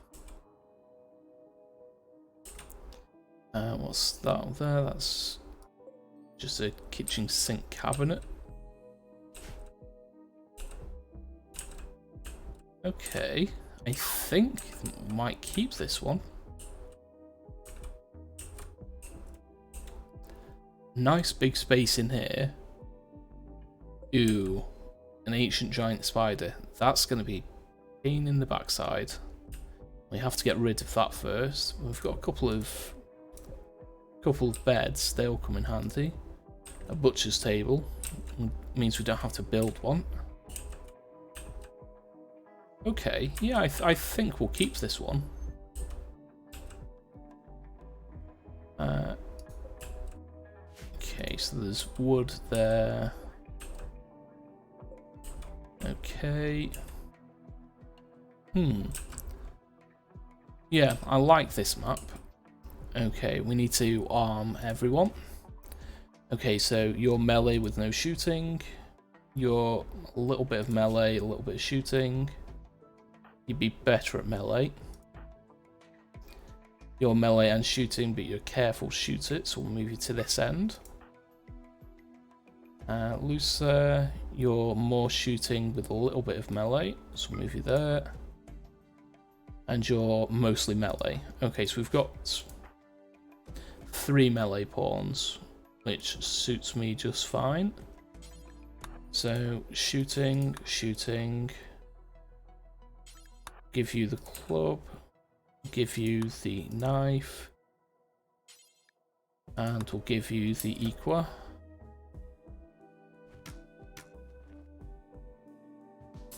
Okay.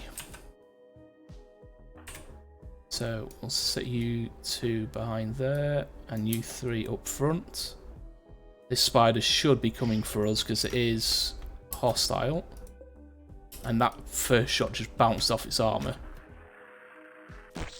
Oh god, that's different from what I expected. What? It just cocooned us. That's ridiculous. Come on, move out, move out, move out, move out. Come on. It got one of our dogs as well.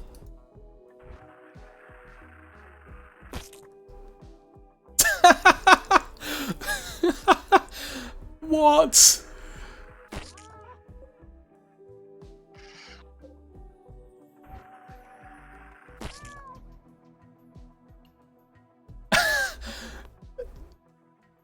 Okay. That's... Okay. That's ridiculous. We dealt 2% damage to it. How are we meant to survive that? Let's re-roll this map, because we're clearly not going to survive that encounter. That's insanity. See, this is what I mean about Cassandra bullying me. It's like, that isn't fair. Okay.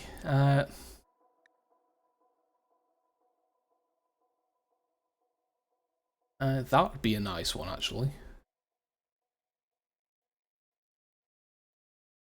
Because we could mine through into this area here. Or up through there. Let's have a look at it.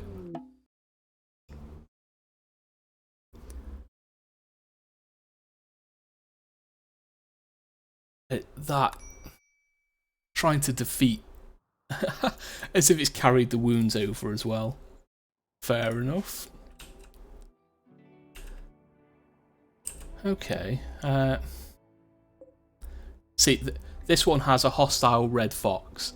I'm sure a red fox is as much of a pain in the backside as that giant cough spider.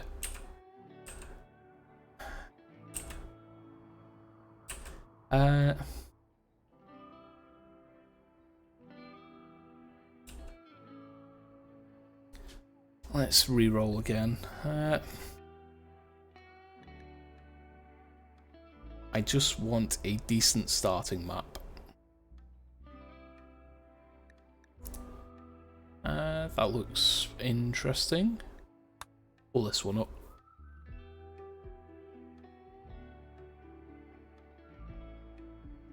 Ah, dear.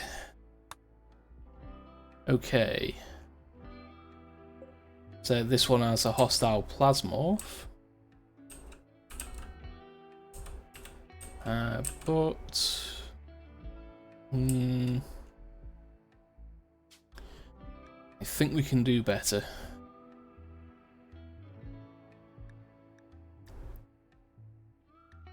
I think we can do better.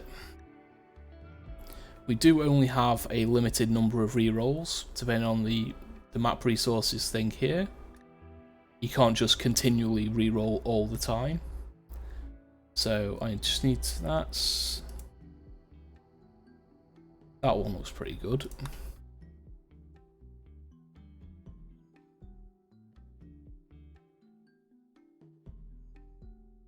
Okay, let's have a look. Okay, so plenty of jade. The anima tree's in here as well. Okay. That might be a bit of a pain in the backside. Although if we build in here and then build into here, it means we can keep the anima tree protected. It doesn't look like there's anything hostile on this map. We've got a bit of a ruin here with a double bed. Small ruin there. Some fermenting barrels. Okay, so we've got less in the way of beds to start off with. But that shouldn't matter too much. 2 beds there. Okay. I think we can make this work.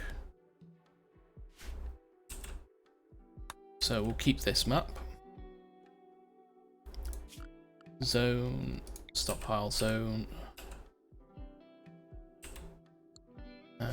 Okay, those. That looks like the ancient danger in there. So we don't want to be building there. So we'll build up here. So we'll put the stockpile zone in there for now. While we've got that selected, the plans. So it looks like it'll be about there, I think.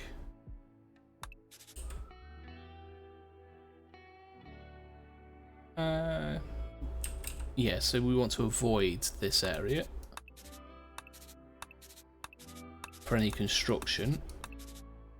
So I think we'll try and do an animatory playthrough on this one. So we want to keep construction away from it. So just mark out those spots, but that's fine. We'll haul that urgently. We'll get rid of that and that.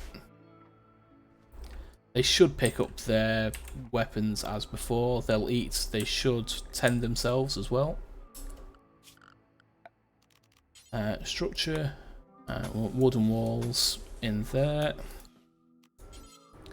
Put a door in. And we'll cancel that. Cancel that. Did I put a steel door? I did. We want wooden doors in there. And for now, some sleeping spots. But we'll still see how we go. Let's speed everything up a bit. Get everything hauled in. Everyone's going to go and lie down for a bit while we tend some wounds.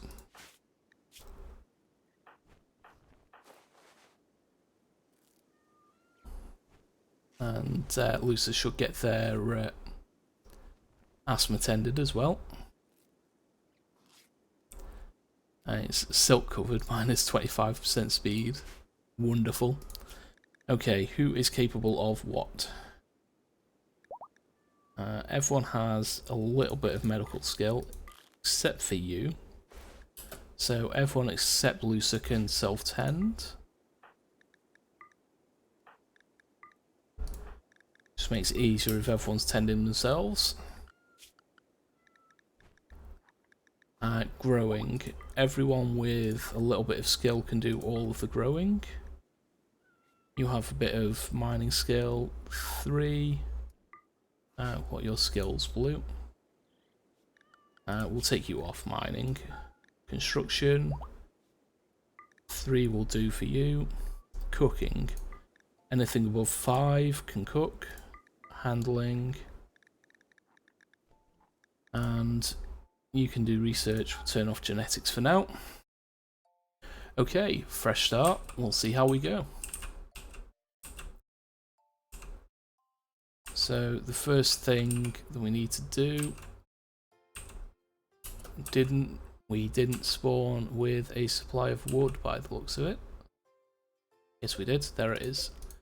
Allow that, please. That's why they're not building anything. And we want to set up growing zones. So go 6x13. That'll be rice. And 6x13. That'll be corn. 6x13, that will be cotton. 2x13, that'll be heel root. Okay, so rice, corn, cotton, and heel roots. And let's till all of that soil so it will grow the fastest. And then while they're doing that, I want to select that berry bush, select everything on the map, and harvest all that are fully grown, just for a supply of food while we start off.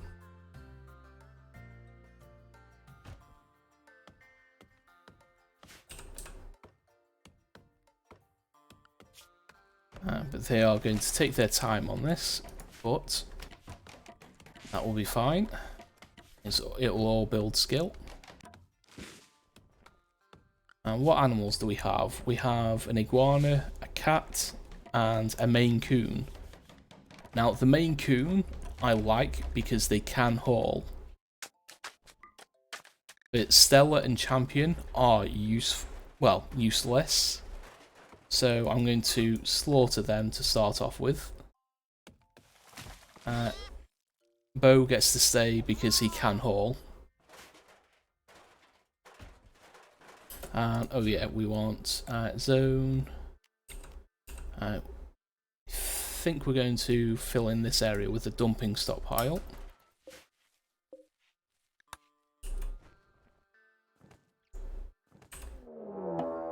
And as predicted, that is the Ancient Danger. That is fine by me. We'll make sure we haul all of these chunks out of here.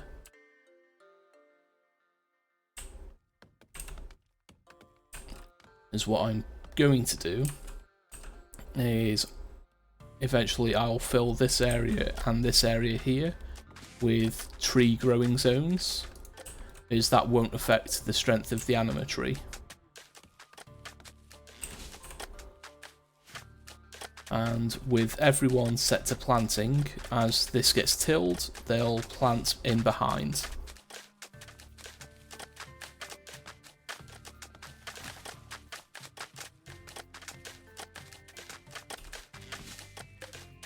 And harvest these apple trees and then chop them down as well.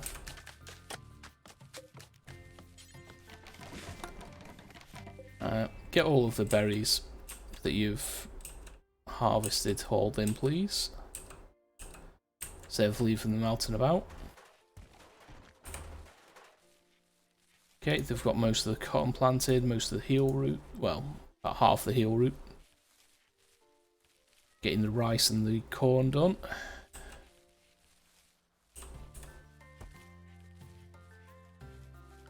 Okay, so we want a butcher table down there. And we will want a stove in there. And there is some compacted steel there. So we'll mine out that vein.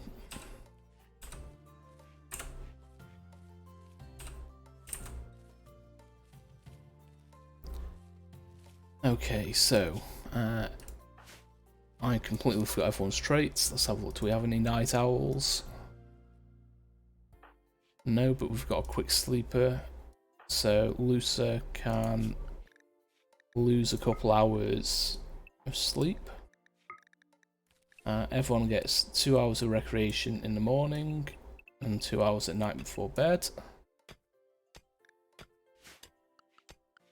Assignments. Set everyone to fine meals for now.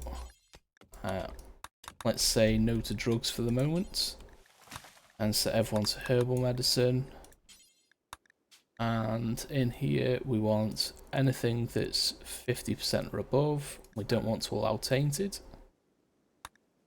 And what do we have? So we've got pelt coats, war mask and visage mask. So let's disable those. Pelt, visage mask, and the war mask, so that when we get our ideology set up, people will ignore those. My brain's melting. Ignore those kind of clothing. We'll take out all of the plants around here.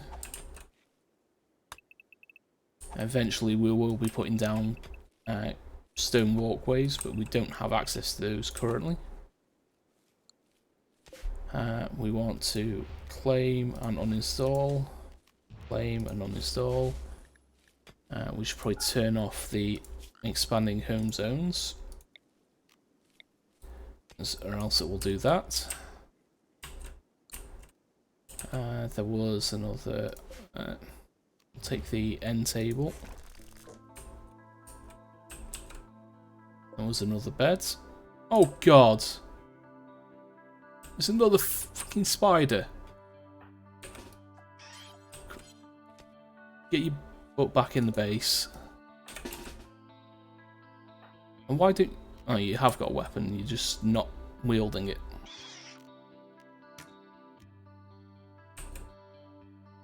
What are you doing up there?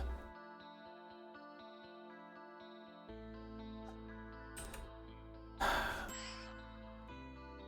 course, you've got a wound.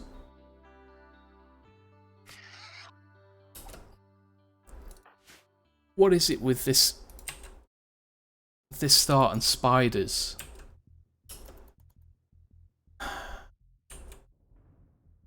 Where's it running off to now? I didn't see the spider.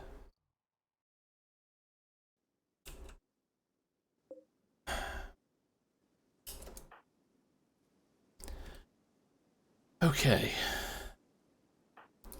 You in cover there, you in cover there. You two destroy the cocoon, please. Okay. You're bleeding out in 7 hours. You're better at medical. 10, stop the bleeding, and then rescue.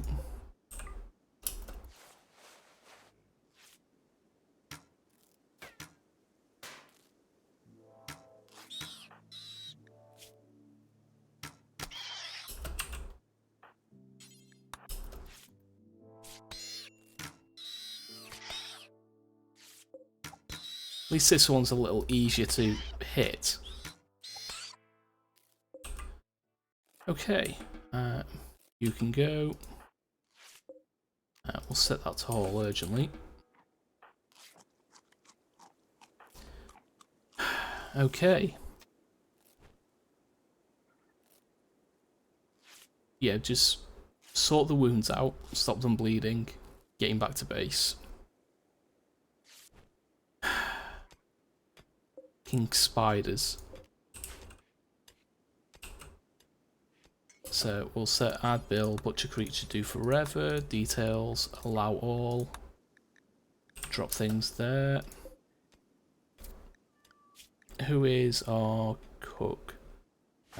Lucer is going to do the butchering. Good.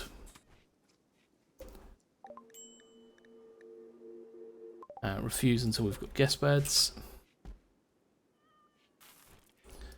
Koala, you can tend yourself, please. Of course, Blue has an infection. Wonderful. We probably need some light in here. Just so the 10s don't get worse. Because that is... his immunity's... Please tell me he's... Oh, thank God, he's a super immune one. Okay, so he's likely to survive. Even with bad 10s. But being chased by that spider early on, that's... we want that bed and that wardrobe. They'll go nicely, please.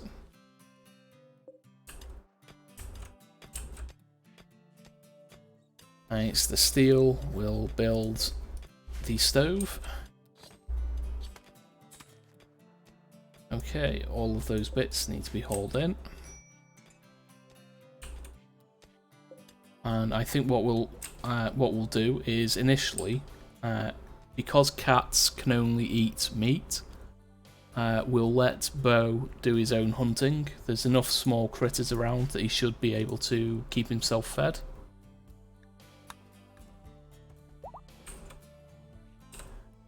Okay, Koala is fully healed. Blue will take quite a bit longer. The infection will keep him down a bit as well. Someone should go and tend him. Good. Who is our constructor? Koala and Doiraga. Okay, so they'll get that done as and when they can. Binge party. No, you're not having a binge party. We don't have enough stuff for you to do to go and have a binge.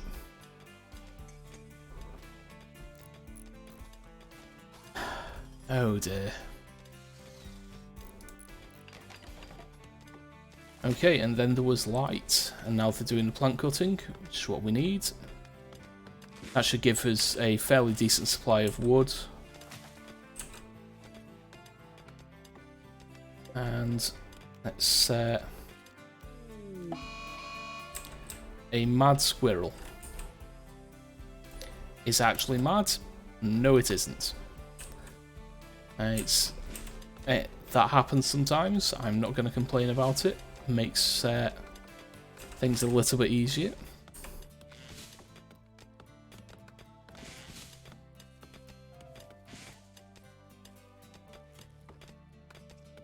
But dear God, this is a bit of a pain in the backside. At least we've got the rice planted, so that'll come in quite quickly. We've got some insect meat as well. What we want to do is cook simple meals. Do until X. And we want to set that to 10 above the number of colonists we've got. We want to allow everything. So just so we get some meals cooked. We've got 120 insect meat, so we should get 12 meals out of, well, now 10 meals out of that. We've got some other bits of meat as well, so we should be able to get, 12 meals or so, which should do us until the rice grows.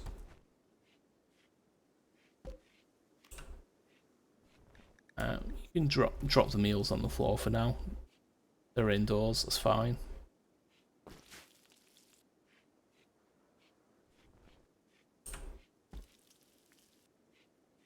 Ah dear. Okay, so yeah, it's Blue who doesn't have a weapon. Go and get your knife back, please.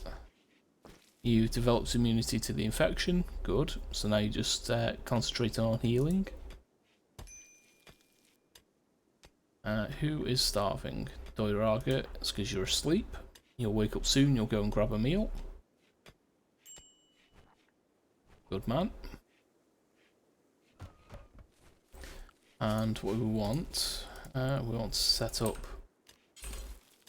a table. We'll set up 2 with some stools so people can sit down and eat.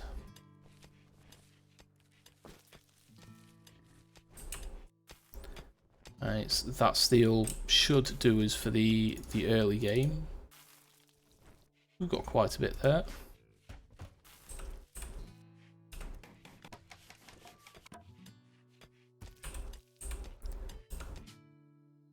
Okay, well there's no ocean, so we'll get rid of that. The Treaty of the Valley, I like that one. And let's go for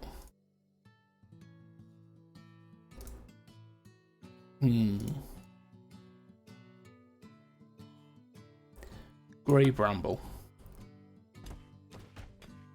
That's fine by me. We've got 11, 12, 13 meals. Plenty enough for the rice to finish growing. Okay. Is no one going to finish that table?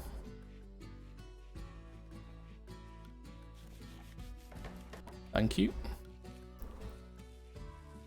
Oh dear. Okay, so we're hauling in the first set of rice, which is good.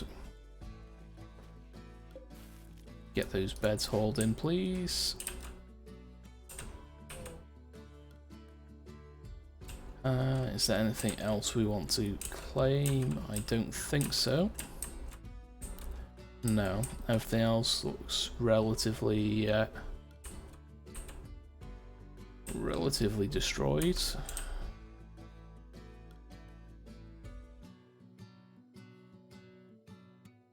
Okay.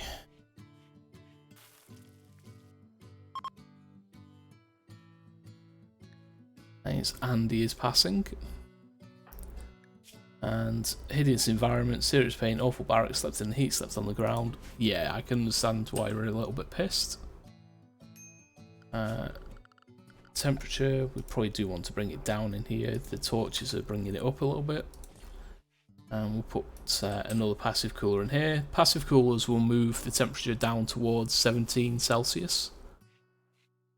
It's just a little bit more comfortable for people.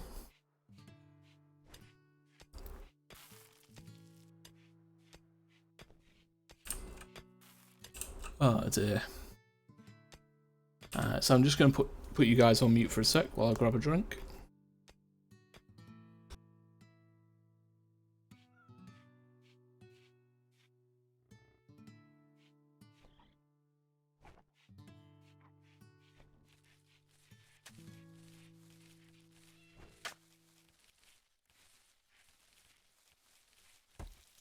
That feels better.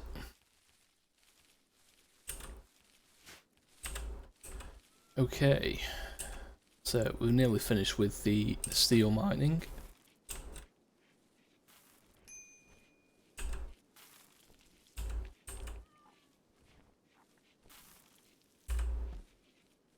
Yep, crops are being planted, that's what we like to see. Okay, so let's start off by trying to get the base organised. So we'll expand this to 11 by... Okay, that's the first raid. But while we'll pause, we'll do 11 by 11 there. We probably want to bring this down by 1 really. 9.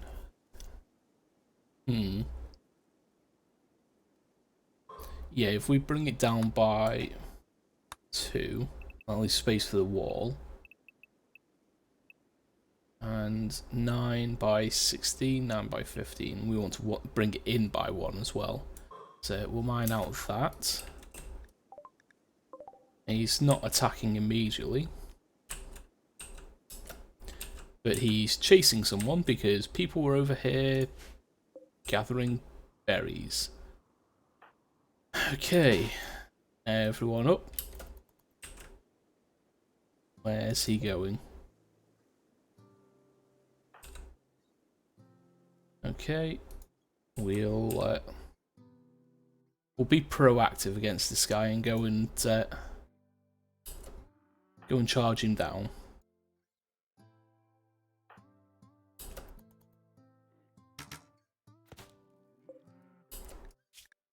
Trigger happy, beautiful, nervous and jealous. Trigger happy with a melee weapon, but he has got more melee skill. Good crafting, reasonable plants, intellectual. He's incapable of social though, so we won't be able to change him to our ideology, I don't think.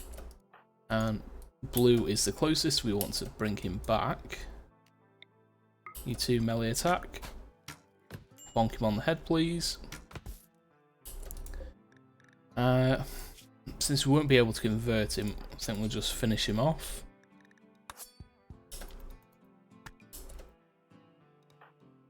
So, haul, and haul, please.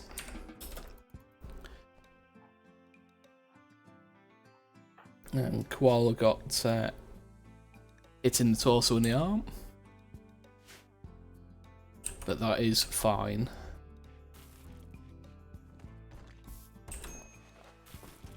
Low medicine, I know. Recreation. So, I'm going to be building down here. So let's put a hoopstone ring there. Put one there. Let's put a couple of archery targets in there.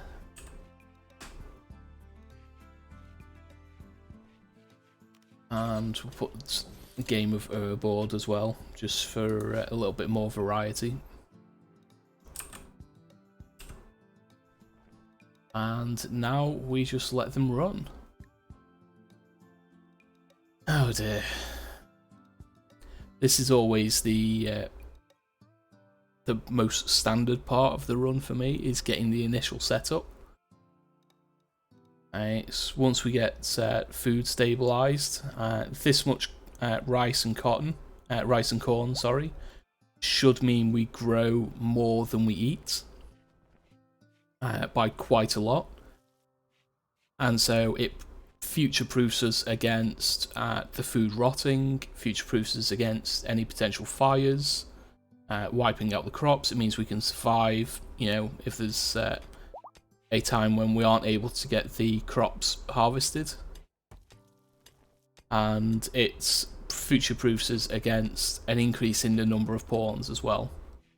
Because if we've got excess food, it means we can support more people. And that is the end game, is supporting more and more people.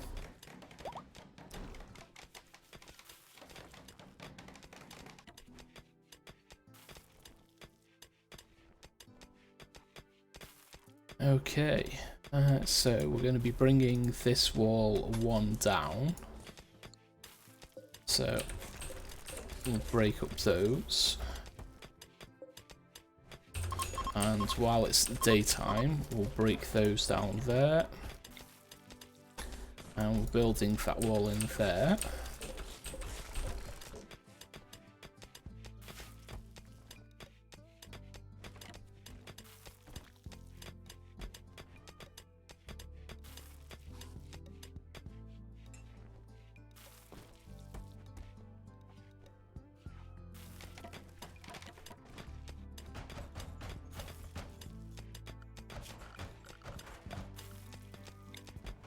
So we'll remove the roof off there. Make sure we're building roofs over this bit.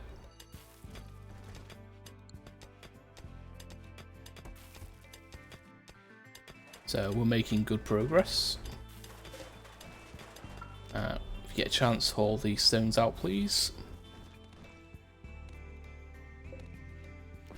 We want to reinstall that. Reinstall that. We'll reinstall that one against the wall as well.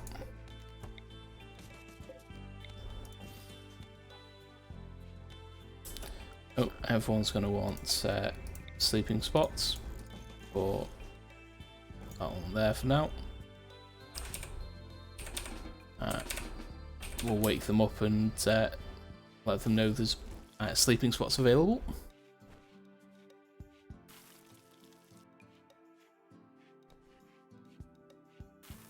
But this should be, it's a stable 21C, that's fine. This one's 17, which is, again, fine.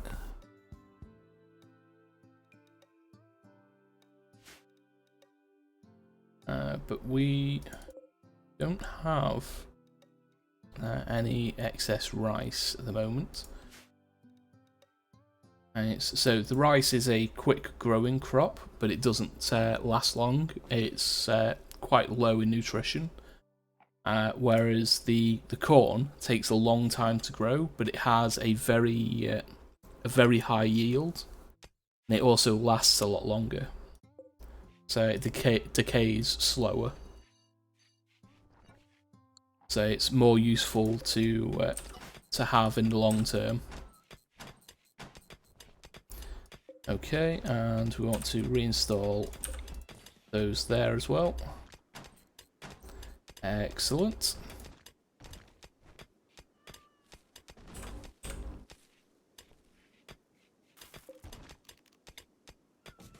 Build a copy there. Okay, do we have anyone who's part of a couple? Friends, father, fond friend, friend, lover, friend. Okay, so his lover isn't part of this colony. That's fine.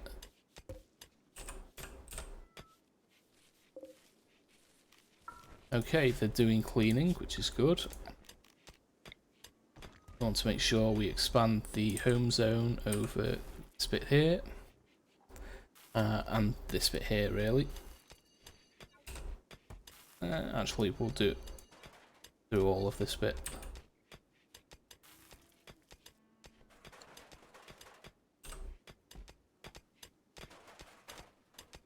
Okay, he's found a hole in the mountain.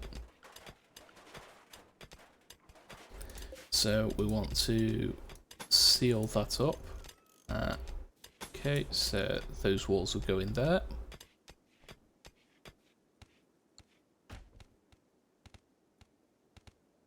Everyone's doing recreation because it's the end of the day.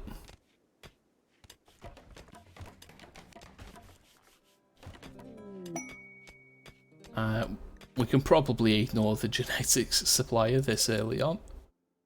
They're not going to be finding much use of my, I think, was it 200 silver?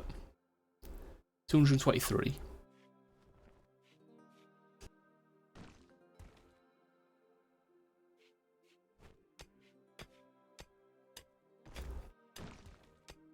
My throat just went a bit tickly there. Oh dear, big zoom out. I'll expand that to fill in the holes there.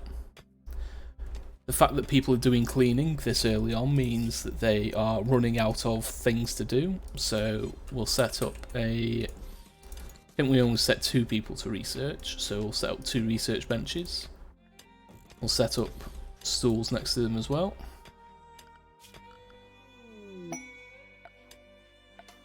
What else can we do?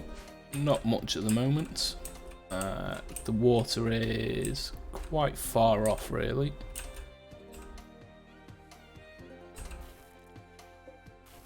So what we'll do is weapons disallow biocoded, apparel disallow tainted,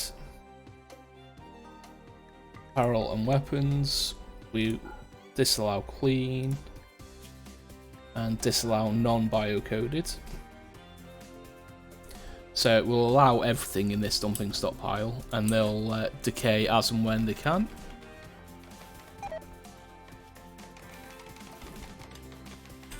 That's the unfortunate thing about low skill, is botching construction.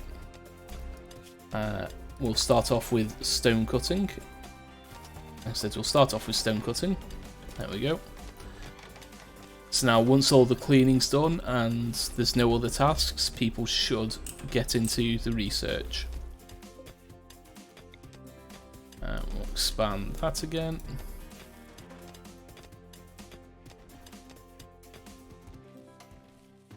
And what we'll do is, once these areas are mined out, we'll set the construction to build walls around here. And then we'll start filling in some floors. But what we do need to do is we will need a supply of wood. So let's chop down all the trees in here.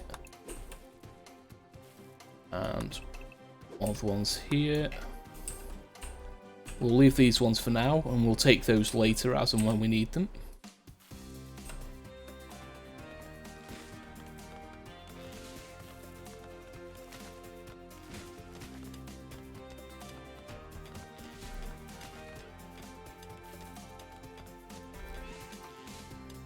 So I really do like the music selections. So the music that is running is a mixture of the base game music that comes with RimWorld, and I also have the P Music mod, which is a set of music added by modders that they feel is thematically appropriate for RimWorld, and it does seem to blend seamlessly with the base game music. And it works really well for me. Koala, why are you up? You are a workaholic. This is why you're not resting properly. Transport pod crash. Okay, a VR designer named Macius is crashing a transport pod nearby. If he survives the impact, he will be badly wounded. Macius is from the Mechanical Collective. If you rescue him, he may join you freely. Okay, it looks like he's up and about and tending himself, so he's not going to need our help. Incapable of dumb labour, prude, neat, clumsy. Yeah, that's fine. He can tend to himself and go for a wander, I think. He only tended one of his wounds, which is surprising, but he'll make it off the edge of the map.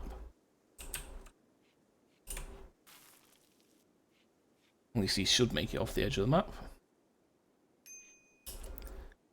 The ambush count is about to expire. A manhunting lemur. 8 honour. Who is our best social pawn? So who will be our first royal? Okay, it looks like it's going to be Doiraka. You do have trade performance as well, which will improve our prices. So we'll accept the quest with Doiraka. So Constance, get inside the base, please. We'll get you in the door there. And with you in the door, we can shoot out, and we'll put 3 people in front of you. And the lemur is not manhunting. Fine, that is. I really don't mind that. Does Constance have any useful psycasts?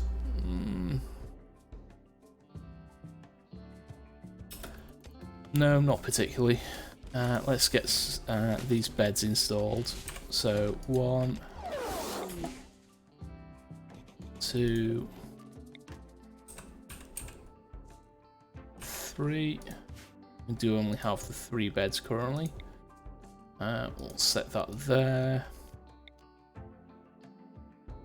We'll set the wardrobe.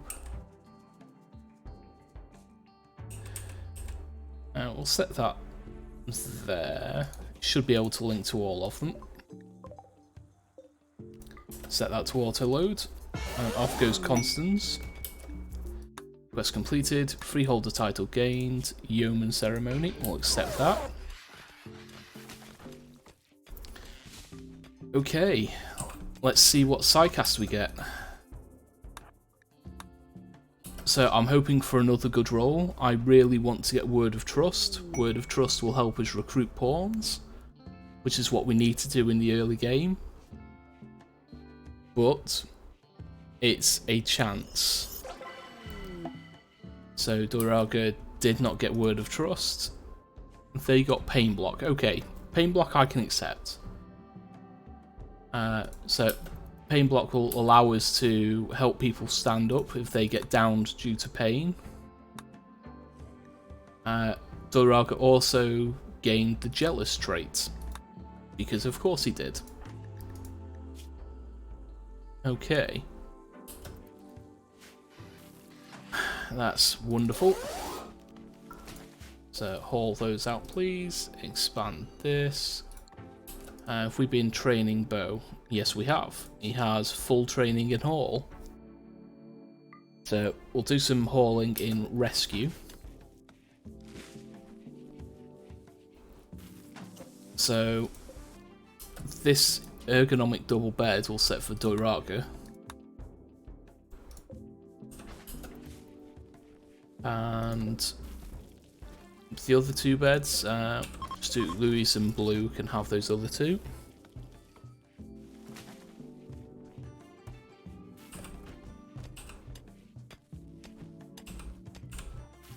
And we'll get the wooden floors done in this room.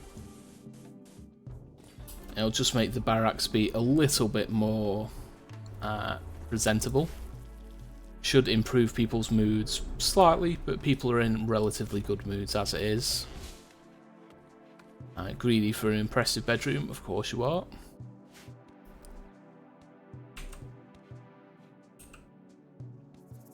Okay, everyone should be doing recreation and then going to bed. Doing a bit of work on the way, that's fine by me. We'll let everyone sleep.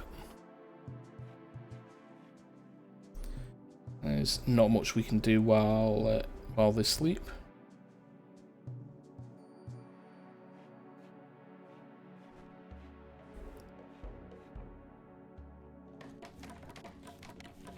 Okay. Oh, we've got a couple of notifications about jobs. Just give me a second. Let me have a look at these. It might be important. What job is that?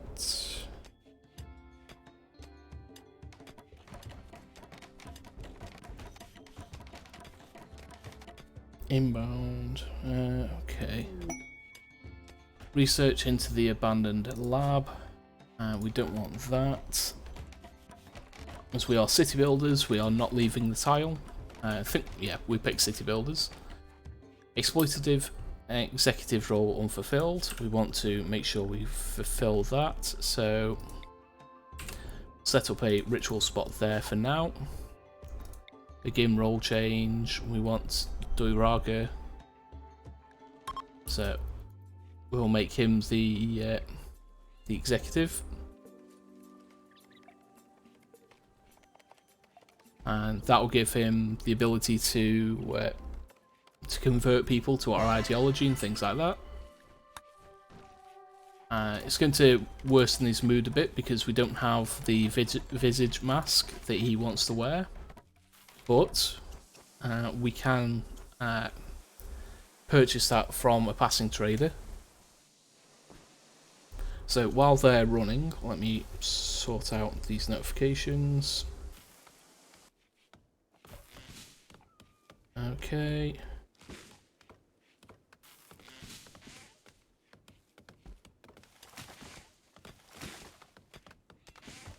Okay. Relevant experience, yes. This is why I like having all of my stuff on my phone, because I can do this without disrupting everything on stream. Okay, so that's that done. Okay, that can go, that can go. Those can go. That can go, that can go. Okay.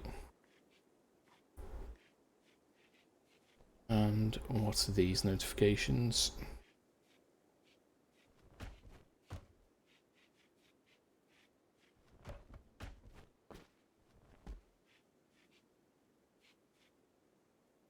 Okay, that's fine. Got all that sorted.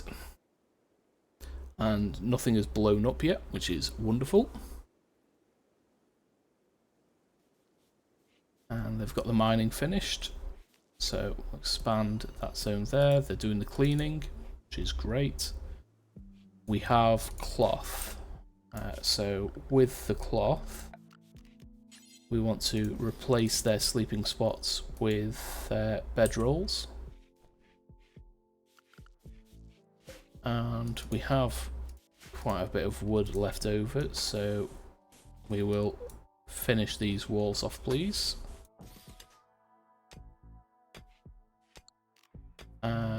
Actually, I think we want to ignore those bits there just for now, just so we don't collapse anything while we're mining this bit out.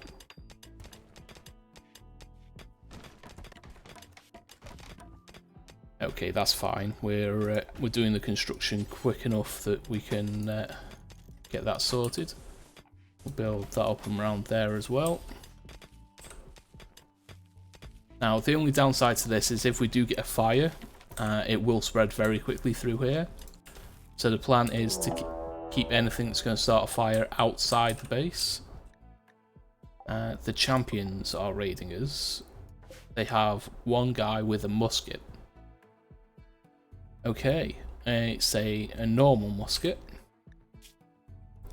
He's got very little skill. So we really want to lock him down in melee. He does have mining, which is useful. He is a slow learner and a fisherman. He's got a bit of crafting, a bit of social.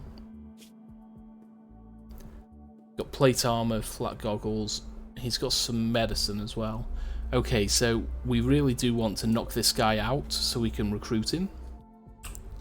He's not attacking immediately, which is great, because it means we can do this, stick a wall in there. Who is our best constructor? Koala, you are. stop digging at the marble for a second and build these walls and door, please. Okay, he's sticking around there, so he's going to have a long walk around. And the reason we're doing that, let's put in a couple of bedrolls. Prioritize working on bedroll, please. Get at least one of them done. Excellent. Do that one as well. 4 colonists, we'll set 4 prisoners. All in cloth. Okay. The last 5.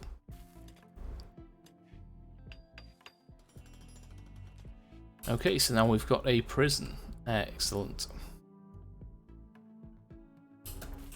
And I'm just thinking, where do we want to set up? Might keep people in here, with the range popping out to shoot him. And then the melee can run out and try and take him on. But putting everyone in here should keep them out of line of sight of him until we're ready.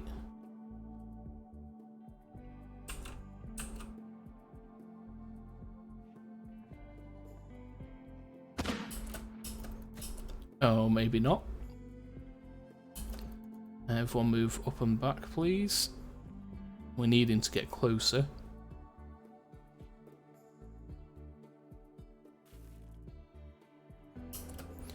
Okay, that's great. You 3 rush him in melee, please, as he can't fire while he's in melee. Okay, we didn't want to kill him, but that'll have to do. Who is our best shooter? You've got 3, you've got 6. You can equip the musket, please. It's slow firing, but it deals a lot of damage. We'll haul these things quickly. So unfortunately, with the guy dying straight away, it means his armor is going to be tainted, which is going to upset people if they start wearing it. So it's unfortunate, but it would have been nice to have the suit of armor. But can't always get what you want. I'm going to claim this little construction here. As what we can do is we can turn that into part of our defences, like the outer edge of it. It'll come in handy to keep it repaired as well. Transport pod crash. Ooh, it's an enemy. Red snail. They are 49. They are depressive and nimble. They have a psychic death knell ability. Where does that come from? Ah, they're a psychic vampirism cult. Okay. Depressive and nimble. Nimble doesn't factor in too much though. They've got good plants, they've got good intellectual. Okay, you're fairly decent. So, Koala, come and capture Red Snail, please. We'll take his club.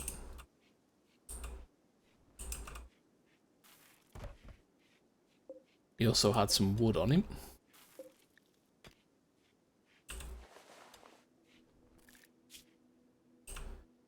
And get his wounds tended.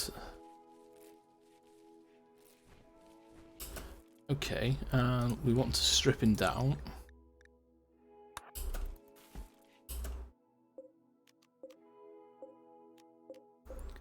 Take his clothes out of the room, please. And prisoner, we want to convert.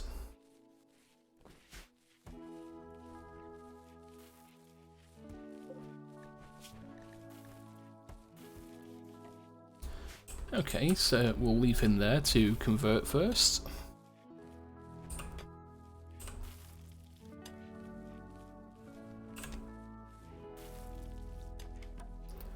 Everything is relatively calm so far. Well, apart from when that spider showed up. We've got more steel there. We've got jade, which will come in handy later for making beautiful bedrooms when we start mining into the mountain. But I think the plan will be we'll keep this area here because we'll turn this into a freezer once we get electricity, and then we'll mine in through here, and we'll start building in this space here. We'll end up with this being the main freezer, and then this probably be a corpse storage that will keep equally as cold, but it'll come in handy.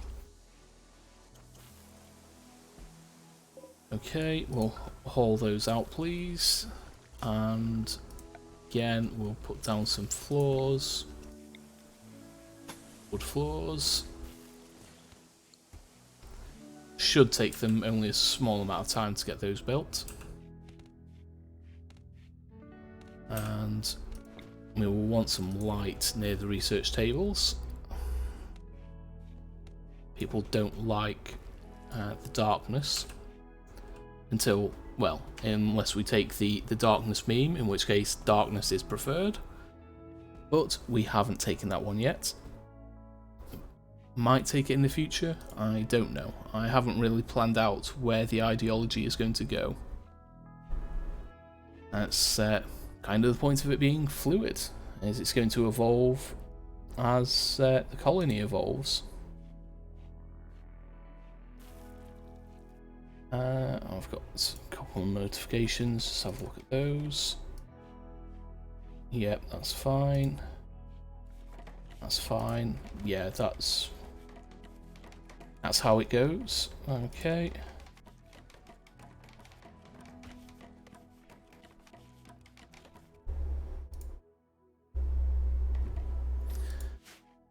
Okay, so making good progress on the floors. Probably need to stock up on wood again. So we'll take out this area next. So chop wood, we'll take all of these trees, avoiding the anima tree, because we want to keep that one.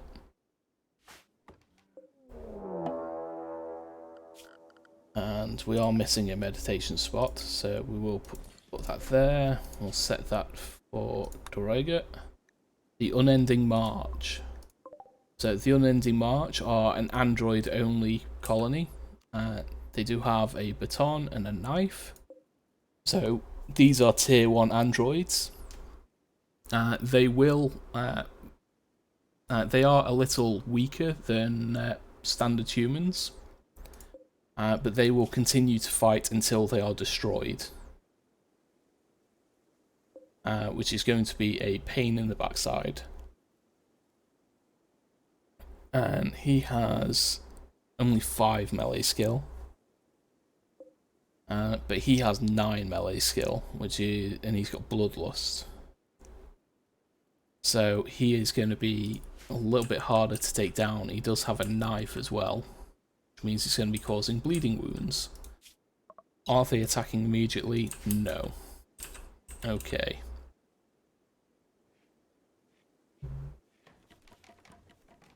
I think we're just going to have to try and beat them at... I think we might stand inside and try and fight them at 3-on-1 instead of 3-on-2. Okay, so everyone inside, please. If we hold that door open, we'll set you guys there, and we'll set you guys there.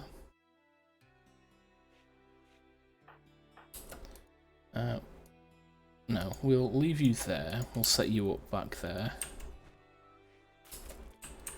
And zone, expand allowed, manage areas. No, expand allowed, area 1. Just for now, Bo, you stay in there.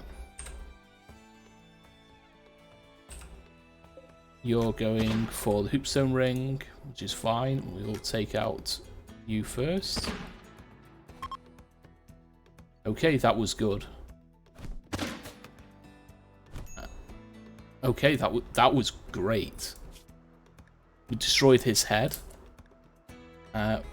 What destroyed his head?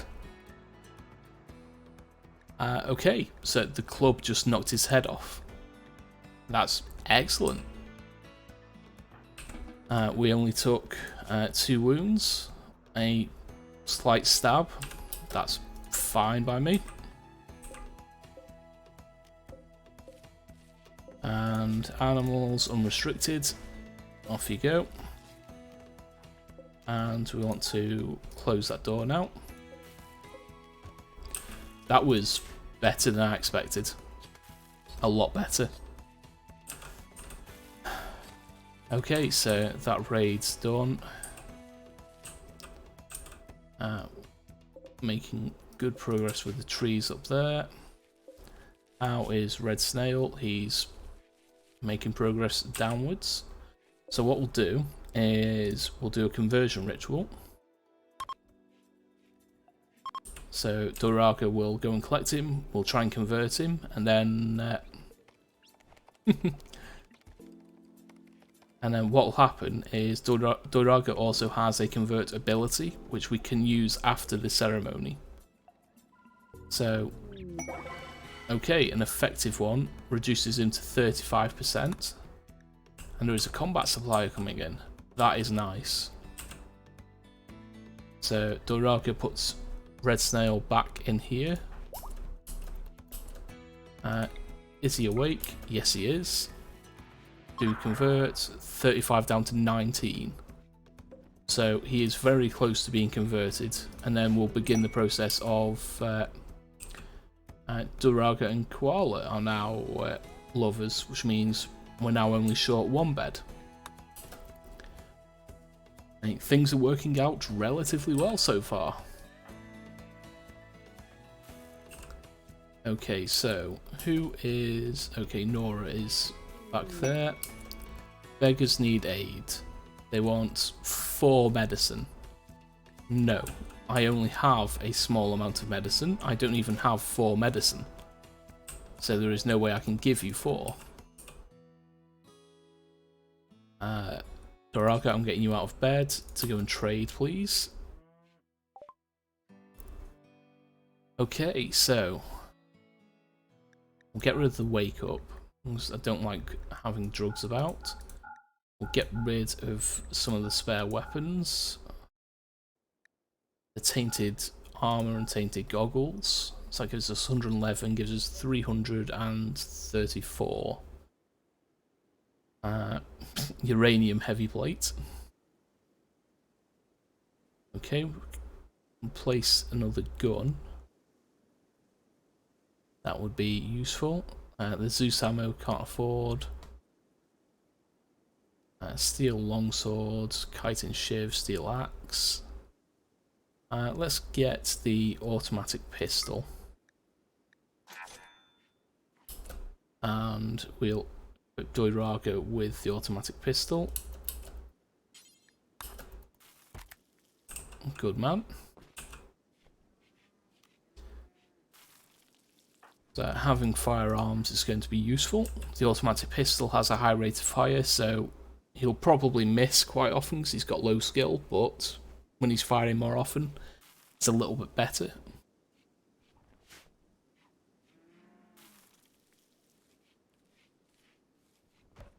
Okay, what we'll do is we'll uninstall this bedroll for now.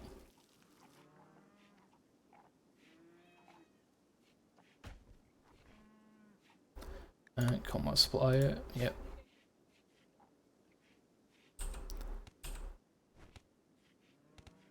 We've got some plasteel components from dismantling those androids.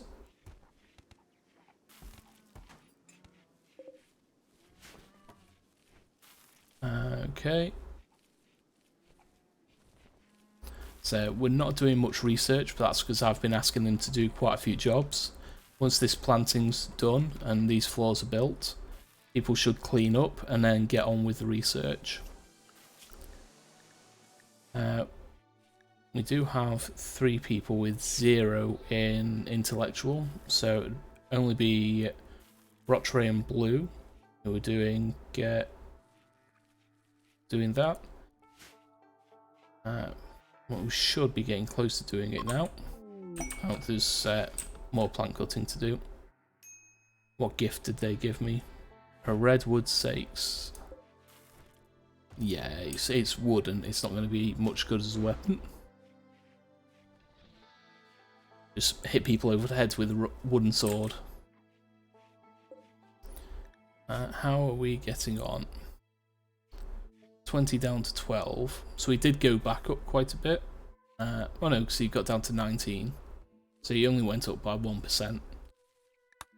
But we're getting him down.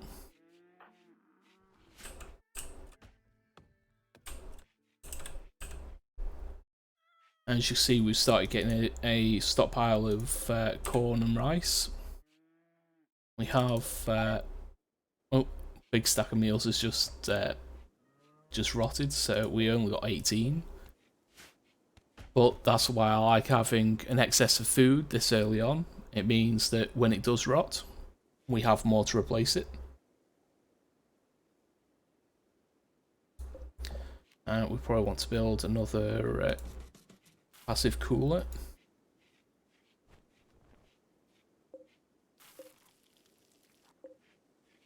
Okay. People are eating, no one's getting food poisoning, which is good. Probably need to clean up soon. It's getting a bit messy in here, but they should be getting that done.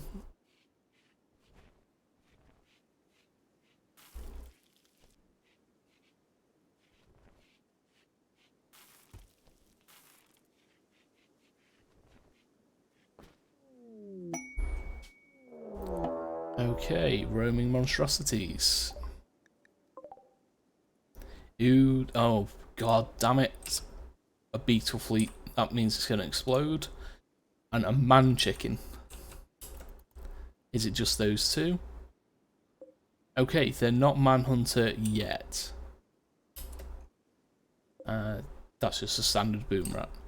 Okay, so they're not manhunter yet, so we might be able to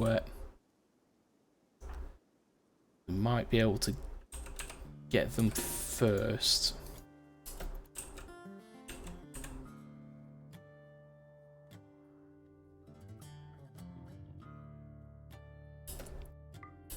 So we set to drafted hunt.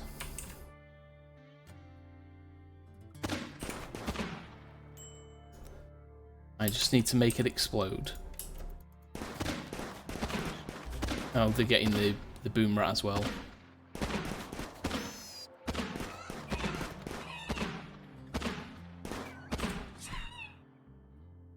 Okay, I think we just scared it off the map. That's wonderful.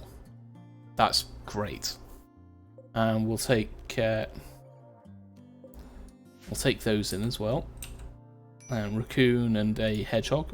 Unfortunate casualties, but that's the way it goes. Red snail is fully healed. Probably needs feeding.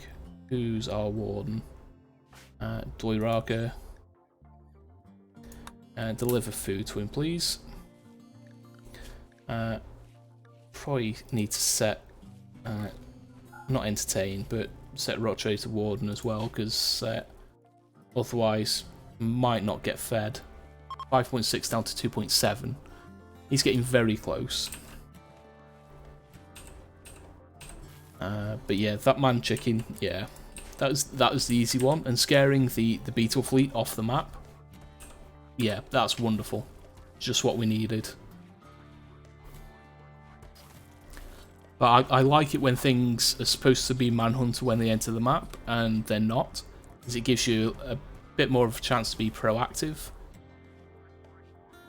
And it's when they're manhunter, they're just going to charge at you, and you know, it cuts down your options. Whereas there, when we fired at it, because it's not hostile, it flees. and so we're able to just push it off the map.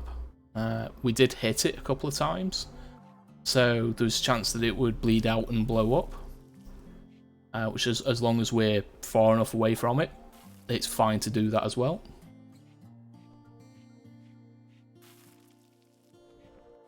Doiraga is making sure our guest is fed. Probably want to expand the home zone.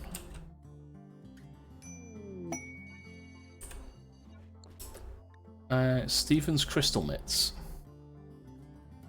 A 62-year-old bodyguard named Stevens is calling from nearby. She says a pack of 6 man-hunting crystal mitts are hunting her. She begs for safety and offers to join you at Grey Bramble. If you accept Stevens, the man-hunting crystal mitts will follow in 1 hour. Stevens is too frantic to offer more information. So, incapable of social, which means we can't get rid of that. You're also a coward. You've got good fighting skills, but you're a coward. And you've got asthma. I think we're going to leave you to it. I'm sorry, but crystal mitts are a little bit tanky, and for a tribal start colony, I'm not going to take them on, not just yet.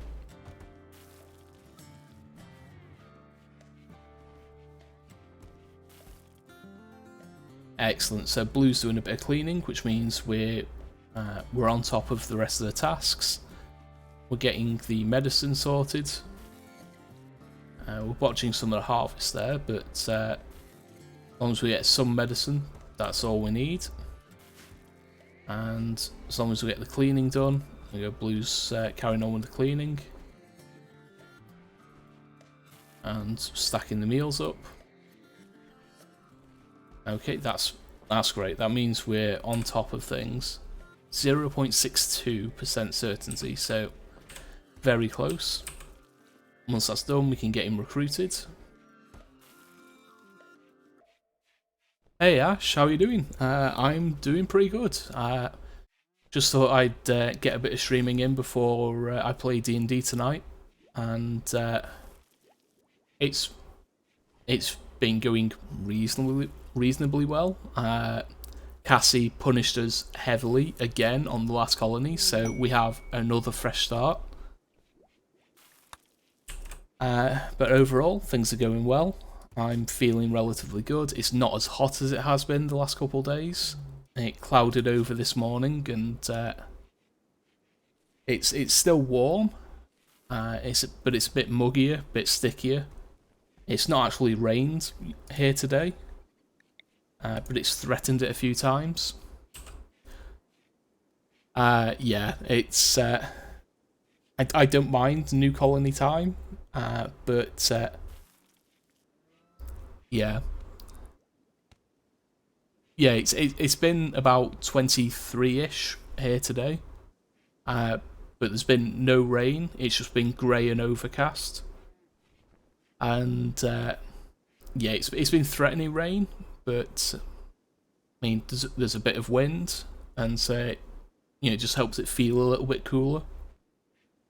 So it's been a nice change from 32, 33 we've had the last couple of days.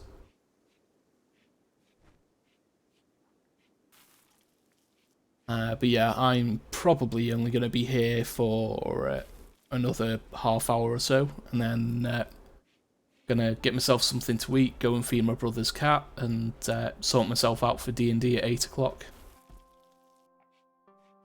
It should be fun.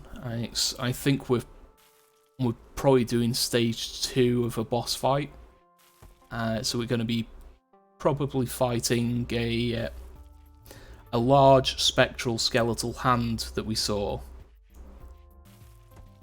It was puppeteering this suit of armor that we defeated in the last session, and so now we need to go and find where this hand is, because that might be the real boss fight, which should be fun. So I've been looking forward to this boss fight, because it's an undead creature, and my character is vehemently against the undead, which it means the party dynamics are a bit interesting because we do have at least one Revenant that we know of, which is one of our characters' brothers. He was brought back by the DM because the Goddess of Death has sent him back because he's got unfinished business. So we're helping him finish up that business. And one of the other party members, I think, might be undead as well. Well, I know he's undead because the last time I used Turn Undead in the middle of a fight, he had to make the save as well. So I think he might be a Revenant too. Which, you know, having an NPC and a player character as Revenants in the party with a cleric, it's an interesting dynamic. But I don't mind undead if they've been sent back by a deity for unfinished business. Those kind of undead are fine. It's when people start raising zombies and skeletons and you've got vampires walking about. Those are the bad kind of undead.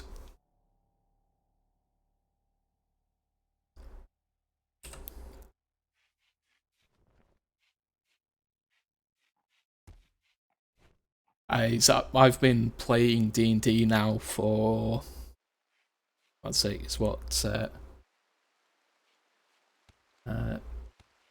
17, probably 20 years, give or take. So I started playing in high school and with 3rd edition and 3.5. And tried a little bit of 4th edition, but really hated it when it came out. And then picked it back up when 5th edition launched, and been playing it consistently since. Yeah, it's D&D is one of those things I've been playing a lot of throughout the years. It's along the same things as Warhammer. I've been collecting Warhammer on and off since I was in high school, and playing Worm Online. Worm Online I've been playing since I left high school, which is 17 years now. Because I started playing about the same time as Drongo. Which is funny, because me and Drongo have a lot of the same history when it comes to Worm. We started about the same time, and we both played Worm that much that we used to pay our bills by playing Worm. Through selling currency, selling items and things like that. Me and Drongo used to take enough money out of the game to pay our bills. And I'm not sure where Drongo was living at the time, but you know, we were probably, you know, he was probably in Australia, I was over here, and we just happened to be doing the same thing at the same time. But those were good times. That was when I could play games for, you know, 18 hours a day, and you know, sleep very little. And I just spent all the time playing games. I mean, when I was that age, because I left school at 16. When I was that age, I was getting by on 4 or 5 hours sleep. And then I started having issues with my sleep when I turned 20 and started working in a warehouse. Because we did permanent 12-hour nights. And so I did 6 nights on and then 2 nights off. And so even on my 2 nights off, I'd sleep during the day and be awake all night. Because when you've only got 2 days off, if you try and change your sleep patterns around, you're wasting your 2 days off, because you're just going to be a zombie. Yeah, I did 2 years of permanent nights, and it really screwed me up. And it's even now I struggle to sleep at night. I sleep better during the day. But there's not much that can be done about it, really. I've tried to stabilise my sleep patterns, and now that I'm heading towards my mid-30s, there's really not much can be done. It's just too built into me to have issues with my sleep.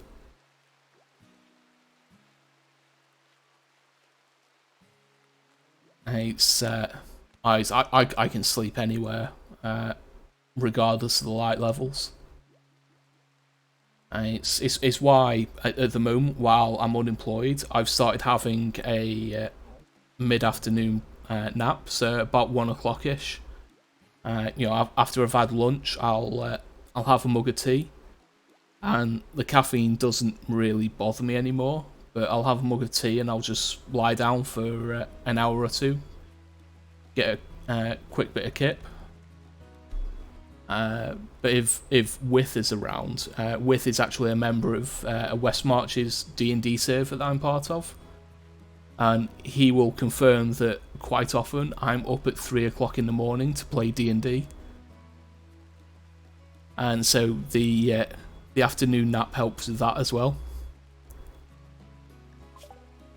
Okay, so stone cutting is done, so we'll get clothing done next. So production, we want stone cutter tables. We'll build 2 of them. Doiraka and Koala are getting married. Excellent.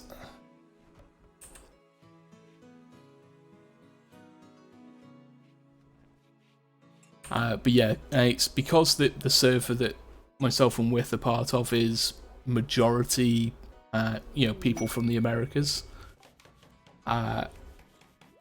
Quite often, it'll be 3 o'clock in the morning up at playing D&D for me, which I'm fine with at the moment. I'll probably have to cut back when I get back into full-time work, but we'll see how that goes. An armor smith. Okay, might have something useful. We'll have a word. We can get rid of the tainted and useless stuff, and those can go as well. Only gives us 88. There's nothing we can buy, so we'll just take the extra silver.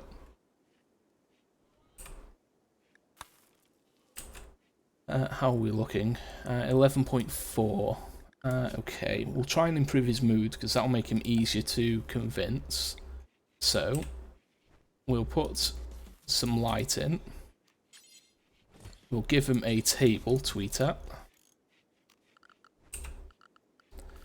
And floors. Let's put in some...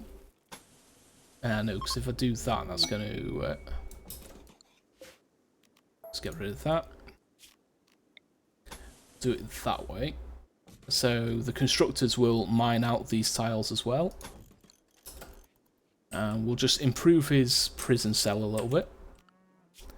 There was a message that came in, chunks of spacecraft nearby, and it's not going to show me where it is. So let's go looking for chunks of spacecraft. Where are they? Where are they? I didn't hear them impact, so they're not going to be really close, are they?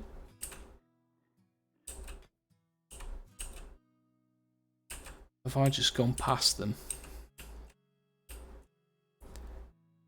It could just be a single chunk.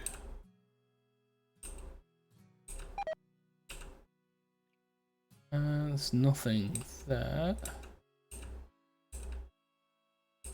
Ah, there it is. A single ship chunk.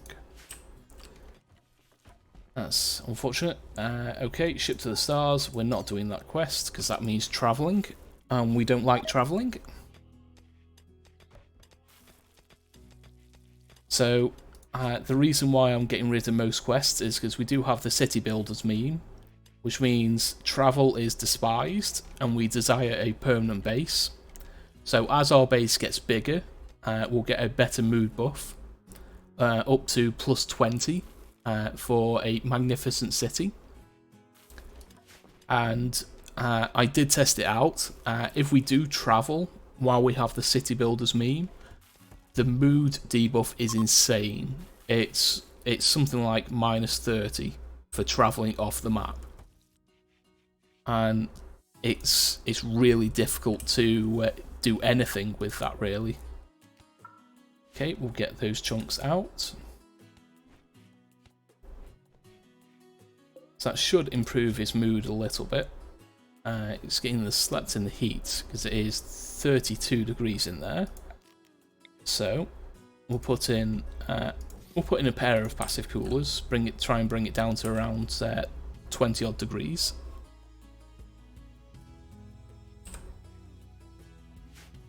And now that we've got these set up, we want any stone blocks, do forever.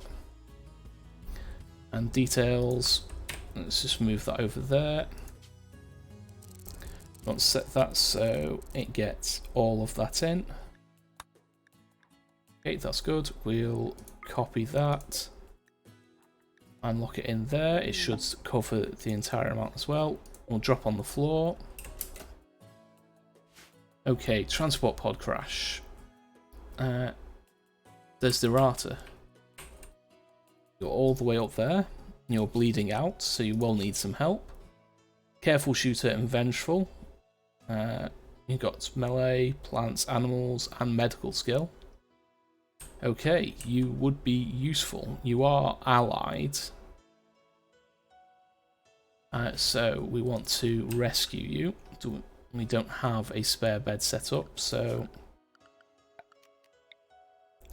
we'll set up a medical spot there. Koala, let's get you out of bed and rescue her, please. Bleeding out in 9 hours. You're moving fast enough that we should get you to the base in time.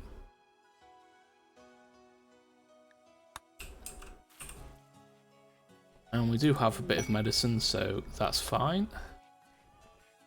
Although you'll probably use the blue medicine. But I don't mind. You might join us, you might not. We shall see. 6 hours, yeah, that's fine. Blood loss, severe, 50%. Okay, so stop the bleeding. So we'll see. If you decide to join us, great. If not, it's no big loss.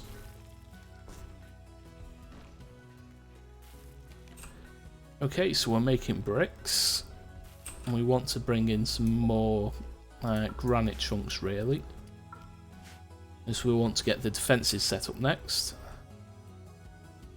So we'll bring in those there. Them, and them. People will do that as and when they've got time, which they've got plenty of time at the moment, as everything else is working as it should.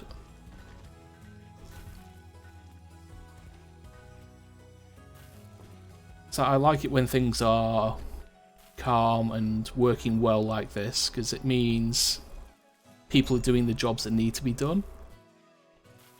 And yeah, we shall see how it goes.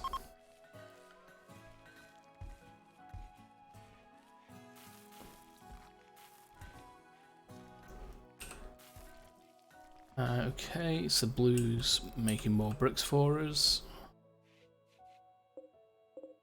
140 granite blocks. There's another one there that we missed. So I think we want to start it from there, bring it in and down this way, then block off this bit as well. So let's mark that out. So if we go down, bring it in this way. Don't want to go too far because we'll end up bumping into that. And we'll do that there. And we'll build a little airlock here.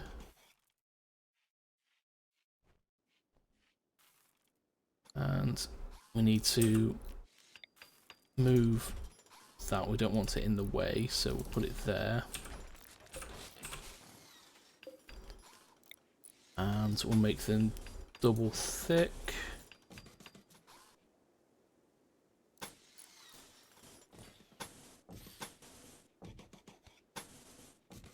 And do the same here.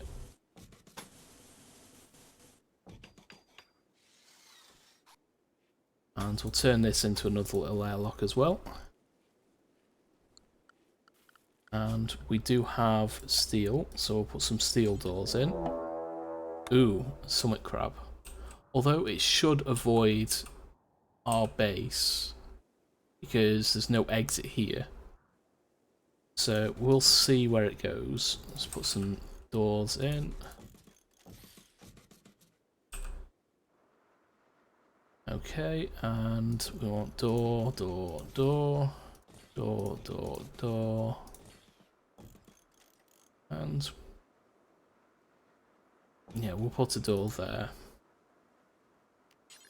And granite walls here. Floors, we want concrete underfoot here. Concrete here. Concrete here. We'll put a concrete path here as well. Okay, where is this summit crab?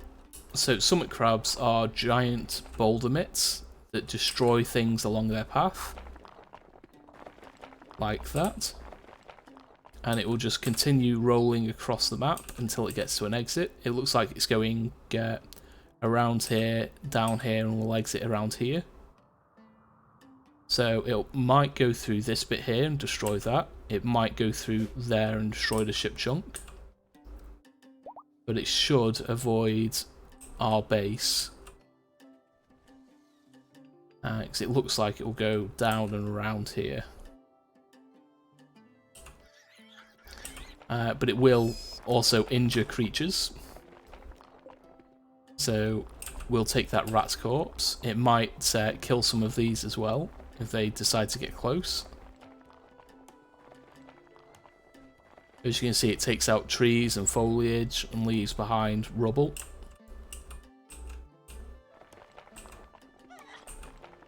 Oh, rabbit got hit. Oh dear. It's just generated a flash storm by killing the Thunder Beast.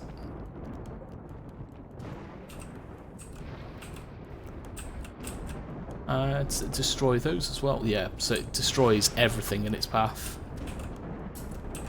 What we want to do is expand the home area to include the defensive setup. And we'll expand to include this area here. It destroyed the ship chunk as well, so we'll go and collect those before they get destroyed. This area will just leave to burn for now, and it's heading out down here. And that is literally all it does, is it just goes through the map, just rolling over things.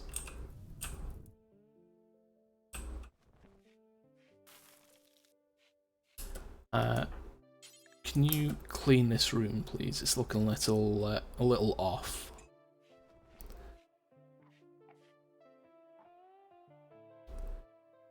Just a bit of a clean will do. There we go. You're going to okay. What time are we on? 10 to 7. Yep, that's fine.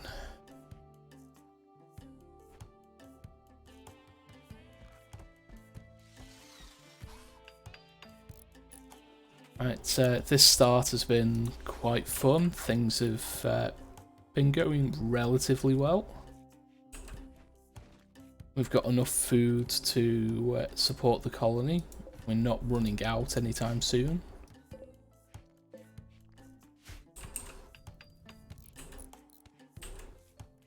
We just need people to continue making bricks for us now.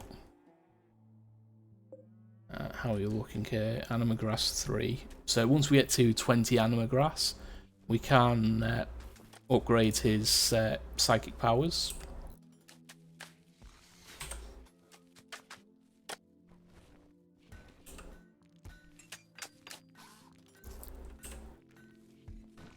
but things are relatively solid so far. I'm enjoying having a main coon helping haul things into storage. It just helps keep things a little more organised.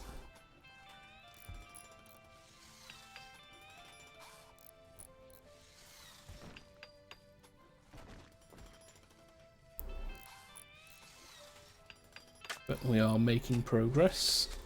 Construction botched. But having all of this being built will help improve everyone's construction skill. Like they've just hit 8. Koala's just hit 8 skill, which is great.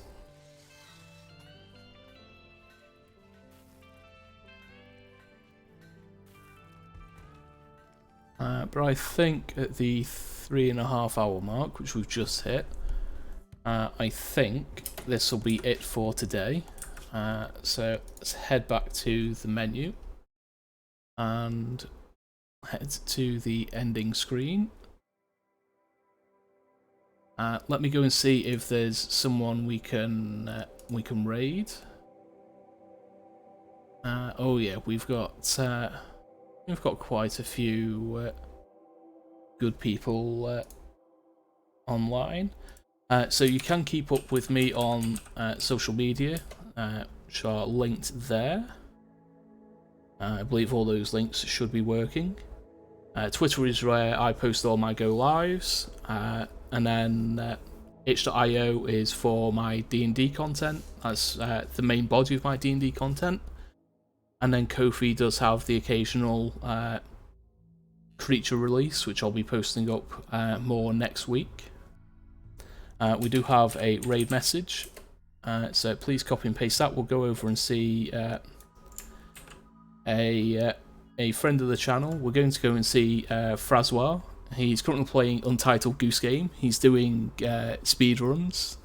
It's been interesting to watch, but he does a lot of retro content, which I love retro games. He's currently away from his usual setup. He's actually doing some serious acting out on the coast, and so he's on his laptop setup currently, but he's having fun, and we'll go and say hi. So let's get the raid set up. Raid Francois. Okay, so I'm planning on streaming again tomorrow. We'll probably closer to the usual time, about 7 o'clock-ish.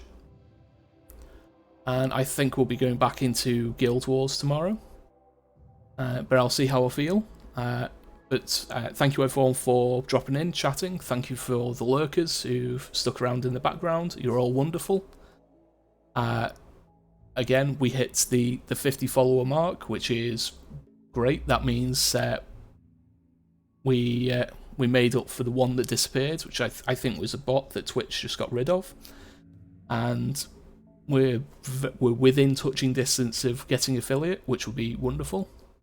But yeah, I'll see you all tomorrow, and let's go and say hi to Fraz.